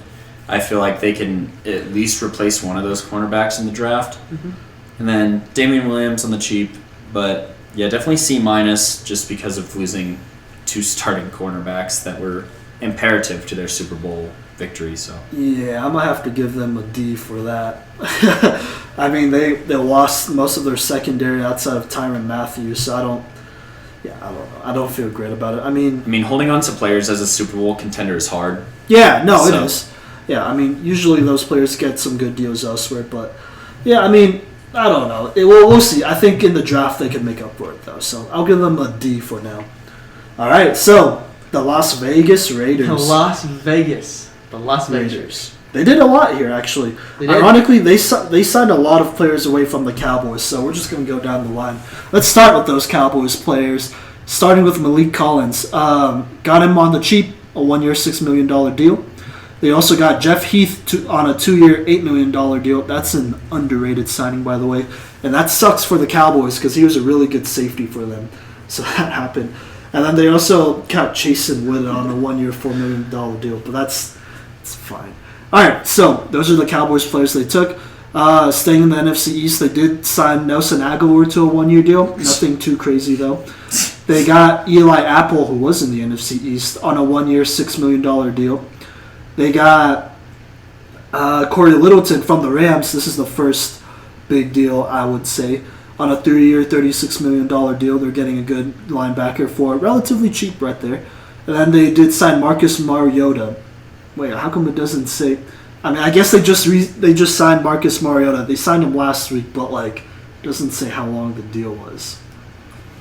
Thanks, NFL tracker. What would we grade the Raiders offseason as of now? It's pretty tough to put a pin. I'm just gonna C. Oh, okay. 2 years, $17.6 million deal. For Mariota? Yep. Oh, that's not bad at all. That's pretty cheap for Mariota. Yeah, they did a Um, pretty good job of watching their money. I say probably a B minus. Okay. Because they're swinging a lot, and there's going to be some misses. But I feel like Corey Littleton is a great signing, and Yeah. I think Corey Littleton was one of the better free agents in this class, honestly. Yeah. And the signing definitely flies under the radar. And as far as needs go, they addressed the need here. I don't know. I'm actually going to say C plus because this Mariota signing is confusing for a quarterback room that's already kind of a mess. I don't know what this means for the Raiders. So, I mean, they don't want Derek Carr. I think that's pretty obvious right now. but they don't. But they. I mean, But John Gruden only praises Derek Carr, so it's kind of a bad look. yeah, it's so. I mean, I don't know. I guess you'd have to follow them to know this, but like, I mean, not that I'm a fan of the Raiders, but they. So John Gruden praises Derek Carr, and he thinks he's a great person, but as a quarterback, John Gruden reportedly believes that Derek Carr should be way farther than where he is now. He loves him as a person, as a leader, but it's kind of like that Jake Fromm thing, like, he's not as talented as you like him to be, but he's a great person. And so that's where the confusion is. But if we're talking strictly football, I don't think Derek Carr is going to be with this team much longer, and Marcus Mariota is going to ironically pull a Ryan Tannehill and probably take over pretty soon here. But yeah, Also, I mean, also go on. just the last thing I've said of the Raiders. What are they doing signing Jason Witten? Like, I mean, it's fine. It's not gonna. I mean, it's they just did- veteran leadership. you Okay. know? Yeah, he wasn't too expensive. Yeah. They still have a bunch of money. Yeah. I'll give the Raiders a B. I like how they didn't commit too much to some of these players. They did get Corey Littleton. I love that. Marcus Mariota, that deal isn't as bad as it could be. But specifically, Nelson Aguilar, Eli Apple, Malik Collins, Jeff Heath, even Jason Witten, I really like those deals. I think they're getting some guys that, some of them, they might stick for another year or so. But if not, then they could dump him after this year and you don't have to worry about it. I feel like a lot of these players are bridge players as the young players start to develop because they have a bunch of first-round picks who are entering their second or third year who are trying to take that leap. and they have a good Yes. amount of first round picks in this draft as well. Yeah, they do. They do. God dang the Bears, dude. So, yeah, I mean, I'm kind of liking this Raiders free agency class. Nothing too flashy, though. What'd you give it as a grade? A B. Okay. That's good. All right, so the LA Chargers, they got, and we're just going to go down the line. So we already know that they lost Melvin Gordon. That's a given. They did re-sign our boy Austin Eckler to a 4-year, $24 million deal. Very affordable, and only $15 million is guaranteed. So there you go. Yeah, I thought this was a huge signing. They got Brian Bulaga, the offensive tackle from the Packers, on a 3-year, $30 million deal. They got Chris Harris from the Broncos on a 2-year, $17 million deal. They franchise tagged Hunter Henry, so they got him back. They got Linval Joseph on a 2-year, $17 million deal. And they got rid of Russell Okung, but they traded for Trey Turner, an all-pro, Pro Bowl offensive guard from the Carolina Panthers. And so they're taking on his deal. I really like this Chargers offseason so far, if I'm being honest. I don't see a lot of bad contracts here, if I'm being real. What would y'all grade it? Give them an A minus. I agree. Yeah, I mean, I'll give them an A. I like it a lot. I'm not going to say they fixed that defense, but Linval Joseph, that's a great signing. Chris Harris, that's another great signing. On the offensive side, I think they fixed that offensive line finally. Added Bulaga, added Trey Turner, and then Austin Eckler, they just confirmed that he's their guy. The only minus comes from them using the franchise tag on Hunter Henry because he just hasn't shown me personally enough consistency to warrant a franchise tag. Yeah, I mean, I'm giving him a pass last year because he was coming back from injury. But if we're going off of his, his trajectory before his ACL, I kind of like it. And it's not like it's a huge guaranteed deal anyways. So, yeah. That does it for that. Oh my god. Los Here, I got Angeles you. Rams. Yeah, go ahead. Los Angeles Go Rams. for it. Los Angeles Rams, they signed Leonard Floyd to a 1-year, $10 million fully guaranteed deal that could be worth up to $13.5 million with incentives. Dang. They signed Austin Blythe. Terms haven't been released. They also got Ashawn Robinson Ooh. for a 2-year, $17 million deal, and re-signed Andrew Whitworth to a 3-year, $30 million deal with $12.5 guaranteed and $37.5 million as the max value. But we also talked about they cut Todd Gurley. Yep. But didn't they do that too late? Yeah, they ended up paying him like $7 million anyway. Yeah. Todd Gurley is making bank right now doing nothing. Yeah. And, they don't have any draft picks. So, Simon, what would you grade this Rams offseason? Probably a D. I mean, they didn't really do much. I don't like the Andrew Whitworth deal. The Leonard Floyd deal is a little bit too much for me. I mean, I don't know where else they would have used that money, but it is what it is. Ashawn Robinson, that's a good deal, though. So I'll give them a D+. Whatever the Lions grade was, I didn't know he left them, but it went down another grade. So that happened. But, yeah, I'll give them a D+. I'm going to say it's going to be pretty terrifying having Aaron Donald and Ashawn Robinson right next to each other. That's awesome. All the interior linemen are in trouble, whoever plays the Rams. But I give them a C because I think, remind me, which corner did they trade for? Which corner do they have? Darius Slay or Jalen Ramsey? Not Darius Slay. Sorry, Jalen Ramsey. So, I mean, they have a pretty solid defense adding these two defensive players in Leonard Floyd and Ashawn Robinson. I mean, moving forward, that could be the recipe. I'm going to give them a C- because Ashawn Robinson's a great signing, but Andrew Whitworth, he's so old, and to sign him to a 3-year deal, with a guy like Whitworth, you give him like a 1-year deal with maybe like an option on the second year, like a 2-year with a 1-year option. But, I mean, none of this addresses their biggest needs, honestly. They're just trying to, the defense wasn't the problem last year, Mm-hmm. It's the offense, and they didn't do anything to address the offense, so. They could have easily shopped around some of their plethora of receivers that look good in a Sean McVay system. So I'm going to give them C- and split the difference between you two. Okay. All right. That works. I don't know what the Rams are going to do. They're kind of a mess right now. Yeah. Speaking of a mess, not really. Not anymore. Cleaning up a mess. We have the Miami Dolphins, Yes. who, as we talked about earlier, they signed Byron Jones to a 5-year, $82 million contract. I love and it. he's one of the big, high-end contracts that I think deserves it. They also got Jordan Howard, who was running back for the Eagles, on a 2-year, $10 million contract. They got Shaq Lawson on a 3-year, $30 million deal, which I think is pretty good. Emmanuel Ogba as well on a 2-year, $15 million contract. They also got Kyle Van Noy from the Patriots on a 4-year, $51 million deal, just because they have the money, I guess. As well as Eric Flowers, an offensive tackle, on a 3-year, $30 million deal, along with a handful of other ones. Real quick, I don't know why the NFL loves to hate on Eric Flowers, I'm pretty sure, because he doesn't play offensive tackle anymore, and he hasn't played it since He's a guard, isn't late he? in the year. Yeah, he's a guard, and he was a really good guard. But if you look it up on Pro Football Focus, they have him as an offensive tackle too, and so they rate him really low. But as a guard, he was really good. So a 3-year, $30 million deal for him to play at guard, I'm assuming, that's really good. So let's not sleep on that either. So yeah. Well, what do you think of this offseason then, Simon? Along with everything that we've talked about and how many draft picks they had just from trading away all of their assets and cleaning house. Yep. Didn't give up any draft picks. I love that they cleaned up their defensive front and whatnot. They have some experienced guys in there that could, take the next step forward. I love the Byron Jones signing. Eric Flowers, that's a great step forward. Jordan Howard, that's a really cheap deal and a good step forward. I'm giving them an A+ straight up because they still haven't even gotten to the draft yet. You said A+? Yeah. Oh my. I mean, I feel like this is a team that deserves it. I don't know about A+, maybe an A or A-. But I might Okay. give them a B.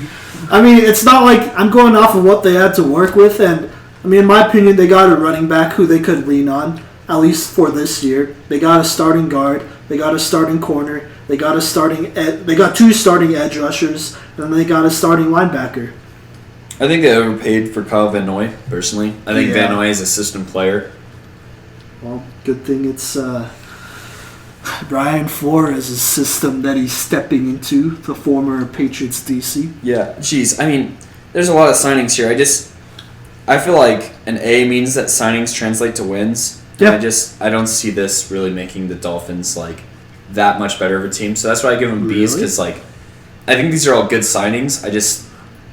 They don't make a huge difference in the grand scheme of things, other than Byron Jones being a great cornerback opposite of Xavier Howard. I mean, I don't know. I think that defense got shored up for sure. So that's what I'm looking at, I like Eric Flowers, and I like Jordan Howard too. So, I mean, I don't know. I think this class right here, just now before the draft, could at least buy them. How many wins did they get? Was it 5? I think so. I'd say it'd buy them at least 1 more. I'd say 2 maybe. That's even before the draft, because I think getting Oh, yeah, 2 the draft's going to address the offense for sure. Yeah, because I think getting Tua and all them could add an easy 2 more. But, I'm going to say 1 at least, which is still pretty good. They're shoring up a lot of areas. They didn't overpay for too many people except for Van Noy. And, that's the only one they really can't get out of. But they could get out of the Ogba contract. They could get out of the Lawson contract. I don't think they will need to, but they could get out of the Byron Jones contract if they need to. But I'll give it a B plus then. okay. You have me persuaded it's B plus, but All right. A plus that's a lot.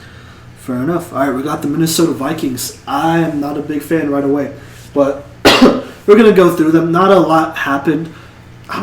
They've placed a franchise tag on Anthony Harris, a safety. So that happened. They signed Michael Pierce to a 3-year, $28 million deal with $18 million guaranteed. And that's it. Oh, and they lost Mackenzie Alexander and Trey Waynes. They also And lost Linval Linval Joseph. And Linval Joseph. And, Laquan Treadwell doesn't matter, but still. And they still haven't re-signed Everson Griffin. Well, That's Everson not Griffin's not going to sign with them. He's leaving. So that leaves them with Anthony Barr, Lance Kendricks, Daniil Hunter. and Daniil Hunter.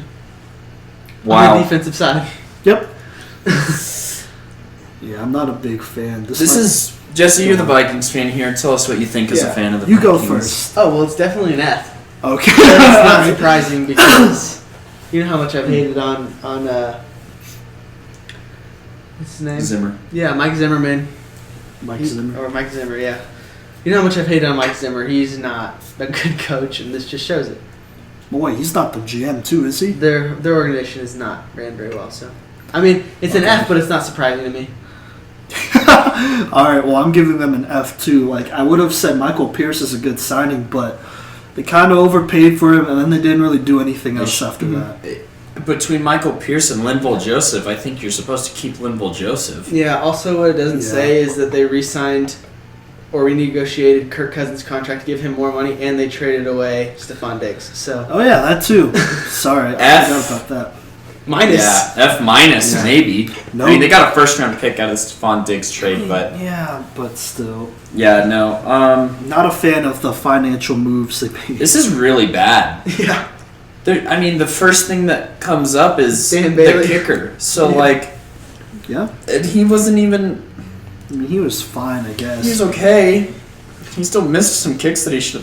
Jeez. Yeah, that's bad. He's still a kicker. It doesn't. All right. He's still a kicker. We all got Let's F, right? let's stop talking Yeah, about let's that. move All on. right, That hurts. so that's the New bad. England Patriots, who might have had an equally bad offseason. Yeah. They lost Tom Brady. They signed Brandon Hoyer. They signed Devin McCourty to a 2-year, $23 million deal. That's good. Yeah, they signed Matthew Slater, their special teams guy, and that's it. And then they lost Danny Shelton, Kyle Van Noy, and like we said, Tom Brady already. So I'm What going do to you say also an F because if you bring in a guy like Brian Hoyer thinking to replace Tom Brady as your starting quarterback, you get an F. yeah. Yeah. I'll give them an F. I don't know. They could have been a little bit more active. I expected them to be. I don't know. Even just getting a Brian Hoyer is not going to do anything. So why are you signing him at all? Yeah. I'm going to give him an F because, Jesse, you make a great point there. He's not going to replace Tom Brady, or he's not even going to come close. The only bright spot, I think, is keeping Devin McCourty. Yeah. Yeah, and even that's a little... No, Devin McCourty's a good player, Simon. No, I know, but, like, if I'm being honest, like, if you're going to tank, then just save the money for next offseason anyways and get a better player. I don't know. I'm not a big fan. I'll give them an F. I mean, it's still an F. So. Sure, yeah. All right, the New Orleans Saints, we talked about them already. What we didn't talk about is the two safeties. Also, by the way, the offensive tackle they re-signed Andres Pete to a 5-year, $57 million deal. Worth every penny. Yeah, I guess it's not that bad. He's picked it up in the last couple of years. He's really good. But they've also re-signed, not re-sigged. Well, I guess re-signed in a way. Yeah. Malcolm Jenkins to a 4-year, a 4-year, $32 million deal with $16 million of that guaranteed, as well as getting DJ Swearinger on a 1-year deal, which I think is pretty good. Wow, that DJ Swearinger deal is pretty good. Yeah, that's I don't know what's up with that, but he's a good safety. So yeah, so what would we grade the Saints off season? I'm going to say B+ because they're already a Super Bowl contender and they just made themselves even more of a Super Bowl contender. Okay. I might even say A-, honestly. Okay. This Pete signing is a big deal. Swearinger can kind of do all the things inside the box that Bell can anyway. Yeah. They got Malcolm Jenkins and Swearinger together for cheaper than Von Bill would have been by himself. So I think that's a really good move. Emmanuel Sanders is like a deal that takes this offense to the next level. I mean, yeah, I give it an A-. Okay, I'll give them a B+ too. I like all their signings as well. Not too many splash signings, but it's a solid one, I'd say. I like it. All right, moving forward, we have the New York Giants. They had a lot of signings here. So they franchise tagged Leonard Williams. So whatever. They got Levine Toilolo on a 2-year, $6.2 million deal. Good backup over there.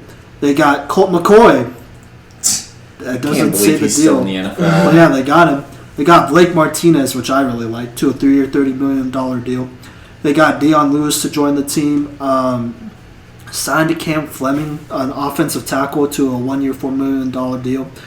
And then they also got James Bradbury, the cornerback from the Panthers, to a 3-year, $45 million deal. It's not as bad as it looks. What do we think about the Giants offseason so far? I'm going to give him a C. Oh, okay. I feel like this is, pretty Average. run of the mill. I mean, you have your big signings in Blake Martinez. Yeah, then you kept Leonard Williams. Yeah. That was the most important thing, seeing as that they don't really have too much else going on. And James Bradbury is a huge signing. Yeah. So actually, I'll give him a C+. I was going to say C+ as well. Good job, New York. I'll agree with that. Didn't do too much. Didn't overpay for anybody as far as I could see right now. But yeah, I'll give him a C+. All right. The other New York team, the New York Jets. Oh gosh. It's not the worst. the worst, honestly. They got Brian Poole back on a 1-year deal. They signed Connor McGovern to a 3-year deal. That's a great deal. Connor McGovern's kind of an underrated center. And they signed Pierre Desir from the Colts on a 1-year deal. That's pretty much it, though. I give him a C. I'm going to say D. Yeah, I'll give them a D+. I think the reason I'm giving them a D+ is because, as we talked about when we did our review last week, they needed so much and they did so little. Yeah. I'll give him a C- actually. No. Well, I'm just re-looking through all this, and they tried to address the offensive line, but George Fant isn't a starter, and he's getting starter money. Oh yeah, he's on a 3-year, $30 million. Desir, they got Desir on a bargain. Yeah. In my opinion, but yeah, C- just because they definitely needed to do more. Yeah, not the biggest fan. That's why I'm giving them a D+. I don't know. It's not that great. We'll move on though. The Philadelphia Eagles, they made some good some signings here. So they signed Javon Hargrave away from the Steelers. I mean, I saw it coming. They signed him to a 3-year, $39 million deal with $26 million fully guaranteed. In my opinion, that's a steal, to be honest, because Hargrave. That's a stealer. Yeah, Hargrave, as underrated as he's been, he's really good. He just doesn't, for some reason he just didn't see the field a lot with the Steelers because he's a nose tackle in a 3-4 system. So I don't know. Do what you want with that. They did get Darius Slay though, traded for him for a 3rd and a 5th, which isn't bad. And then they got him a 3-year, $50 million extension. So how do we grade the Eagles offseason? That's pretty much it, by the way. They also got Will Parks. I know. Oh yeah, sorry, Will Fans Parks around here will know that. So on a 1-year deal. Yeah. I mean, honestly, that's not a bad deal for Will Parks, who won't be asked to be a starter. So No. Yeah. What do we think? I'm floating between C+ and B-. The Darius Slay trade addresses the biggest need that the Eagles had. Yeah. They have a cornerback one, and Darius Slay's legit too, and he's not old either. I don't know what really happened with. Well, I know what happened with him in Detroit because Matt Patricia's an idiot. Yeah. But I feel like they love to address the defensive side of the ball. I say we'll give them a B- because the way that they could have done better is doing something on offense. Because they lost Jason Peters. Well, he's still a free agent, so he could come back if he wanted to. I don't think that they're going to re-sign Jason Peters. Yeah, probably not. But And they need a receiver. they need a receiver, and they didn't do anything about that. yeah. But I feel like it's a B- now, but by the end of the draft, it could be a B+, honestly. Okay. What about you, Jesse? Yeah, I would say C+. Okay. I mean, I'll just say a B. I like the Darius Slay move a lot. I like the Javon Hargrave move a lot. I guess they didn't really shore up their defense, but they upgraded a lot, I'd say. So I'll give them that. So I'll give them a solid B. All right, going to the other team in Pennsylvania, the Pittsburgh Steelers. So they franchise tagged Bud Dupree, which is good because he was about to get a lot of money on the market. A little close, though. They signed Eric Ebron, the Colts' former tight end, to a 2-year, $12 million deal. Doesn't say how much of that is guaranteed, though. They got Derek Watt from the Chargers, a fullback, on a 3-year, $9 million The deal. brothers are together. They are. Now they just need JJ, and all the brothers will be there. Which, knowing Bill O'Brien, that could be possible. And then they also traded, this is rare, but they traded with the Ravens for Chris Wormley. They only sent over a 5th-round pick. And, he's a starter. And then they did sign, this is the biggest one in my opinion, Stefan Wisniewski. Wait, did I say that right? I think it's Wisniewski. Because there's an S before the end. Okay, yeah. That guy, to a 2-year deal. Doesn't say how much, though. But he was a starter on... Wait, hold up. He was a starter on the Eagles Super Bowl winning team and the Chiefs Super Bowl winning team of last year. So, how do y'all grade the Steelers offseason? I want to hear what the fan of the Steelers thinks first. Okay, I'm giving them a B+. Mostly because they kept Bud Dupree. And that was a big one because I knew we were going to have to decide between Bud Dupree or Javon Hargrave. And I think we did the right thing here, franchise tagging him, for a later date. Eric Ebron, I thought the deal was a lot worse than what it was, but it's really just a 2-year, $12 million deal. And it doesn't say if all of it's guaranteed, so we could cut him whenever, to be honest. Derek Watt, we needed an upgrade at fullback because Roosevelt Nix is a little old. And we use our fullbacks a lot, so we could use him a lot more now. Chris Wormley, he's all right. He's a starting guy that we could throw in there. And then I really like the offensive lineman, Wisniewski. God, I need to know his name. But he's a Super Bowl starter. He's a starter in general. Like, they said he'll compete, but I'm pretty sure he's going to start at guard because Ramon Foster retired. So that's a pretty good plug and play right there, at least for now. I'm going to say B. Okay. I also agree that it's B. Yep. Nothing too flashy, but this is kind of what we expect from Steelers. I'd say the only thing is that they overpaid for Derek Watt. Yeah. $3 million a year for a fullback is interesting. You just got the Watt name, bro. Yeah. Yeah. I was about to, for a guy that's not going to be useful to you in the passing game, that's kind of a lot for a fullback. But the Chris Wormley deal is a steal, I think. Yeah. So, yeah, I give him a B. So, they got better. Yeah. With Derek Watt, I'm thinking more. We'll use him offensively. It's nothing crazy, but he's more of a, I should say, special teams guy because he's really good on special teams. Because we did lose a couple of special teamers in Anthony Chickalo and Tyler Matakevich, who all are pretty good. So Derek Watt, he'll help us a lot on special teams. So yeah. All right, the San Francisco 49ers. We already said they got rid of DeForest Buckner, but they re-signed Eric Armstead to a 5-year, $85 million deal. Re-signed Ben Garland, their center, to a 1-year deal, and then Jimmy Ward re-signed with them to a 3-year, $28 million deal. Sheesh. How would we grade the 49ers offseason? I'm going to say C because Okay. they needed to keep Eric Armstead for sure. And I think Ben Garland was helpful to keep there. Sure. But Jimmy Ward needed to be gone. I'm stuck between a C and a C plus, just because I'm gonna go C, because I think they kept the wrong defensive lineman between Armstead and Buckner. Yeah. In my opinion, I feel like Buckner was cheaper than Armstead's contract anyway, and I think Buckner is a better player than Armstead, at least in the 49ers case. The Garland deal is good, and keeping one of the defensive linemen was obviously a win. But Jimmy Ward, I don't like that's that such a bad contract for such a bad player. Like, that's a Pro Bowl level contract for a guy who's never, ever, ever, ever going to be in the Pro Bowl. So Yeah. I'm actually going to give him a C minus. The only thing that's stopping them from going into a D is getting a first round pick. I'll give them a D plus because they lost Emmanuel Sanders.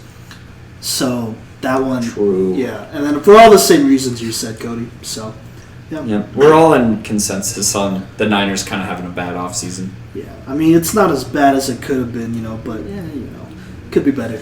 All right, the Seattle Seahawks. They made some pretty good moves, in my opinion. They gave Jacob Hollister, their tight end, a second-round tender. He's kind of a sleeper tight end. He had a solid season last year. Re-signed Jerron Reed to a 2-year, $23 million contract. Nothing too crazy. Signed Greg Olsen, the GOAT XFL announcer, to a 1-year, $7 million deal. That might be a little bit too much, but, they are expected to sign Bruce Irvin back from the Falcons or Panthers real quick here. They signed B.J. Finney, a versatile offensive lineman who used to play for the Steelers last year, to a 2-year, $8 million deal. And they did sign, or they agreed to a deal with Cedric I don't know how to say his name, but he's good. The offensive tackle, yeah, he's a good one. So, how would we grade the Seahawks offseason? I'm going to give them a C. Okay. Because I feel like, they addressed some of the holes that they needed to do. Bruce Irvin has only been good with the Seahawks, so Yeah. I think that he's going to have a pretty good year with the Seahawks again. And I feel like Cedric, I don't know how to pronounce his last name, but the tackle signing was really good. However, Jadeveon Clowney isn't on this team, and he was their best defensive player last year. And yes, I'm including Bobby Wagner in that conversation. I'm going to say C also. Okay. I should say it's an average off-season class.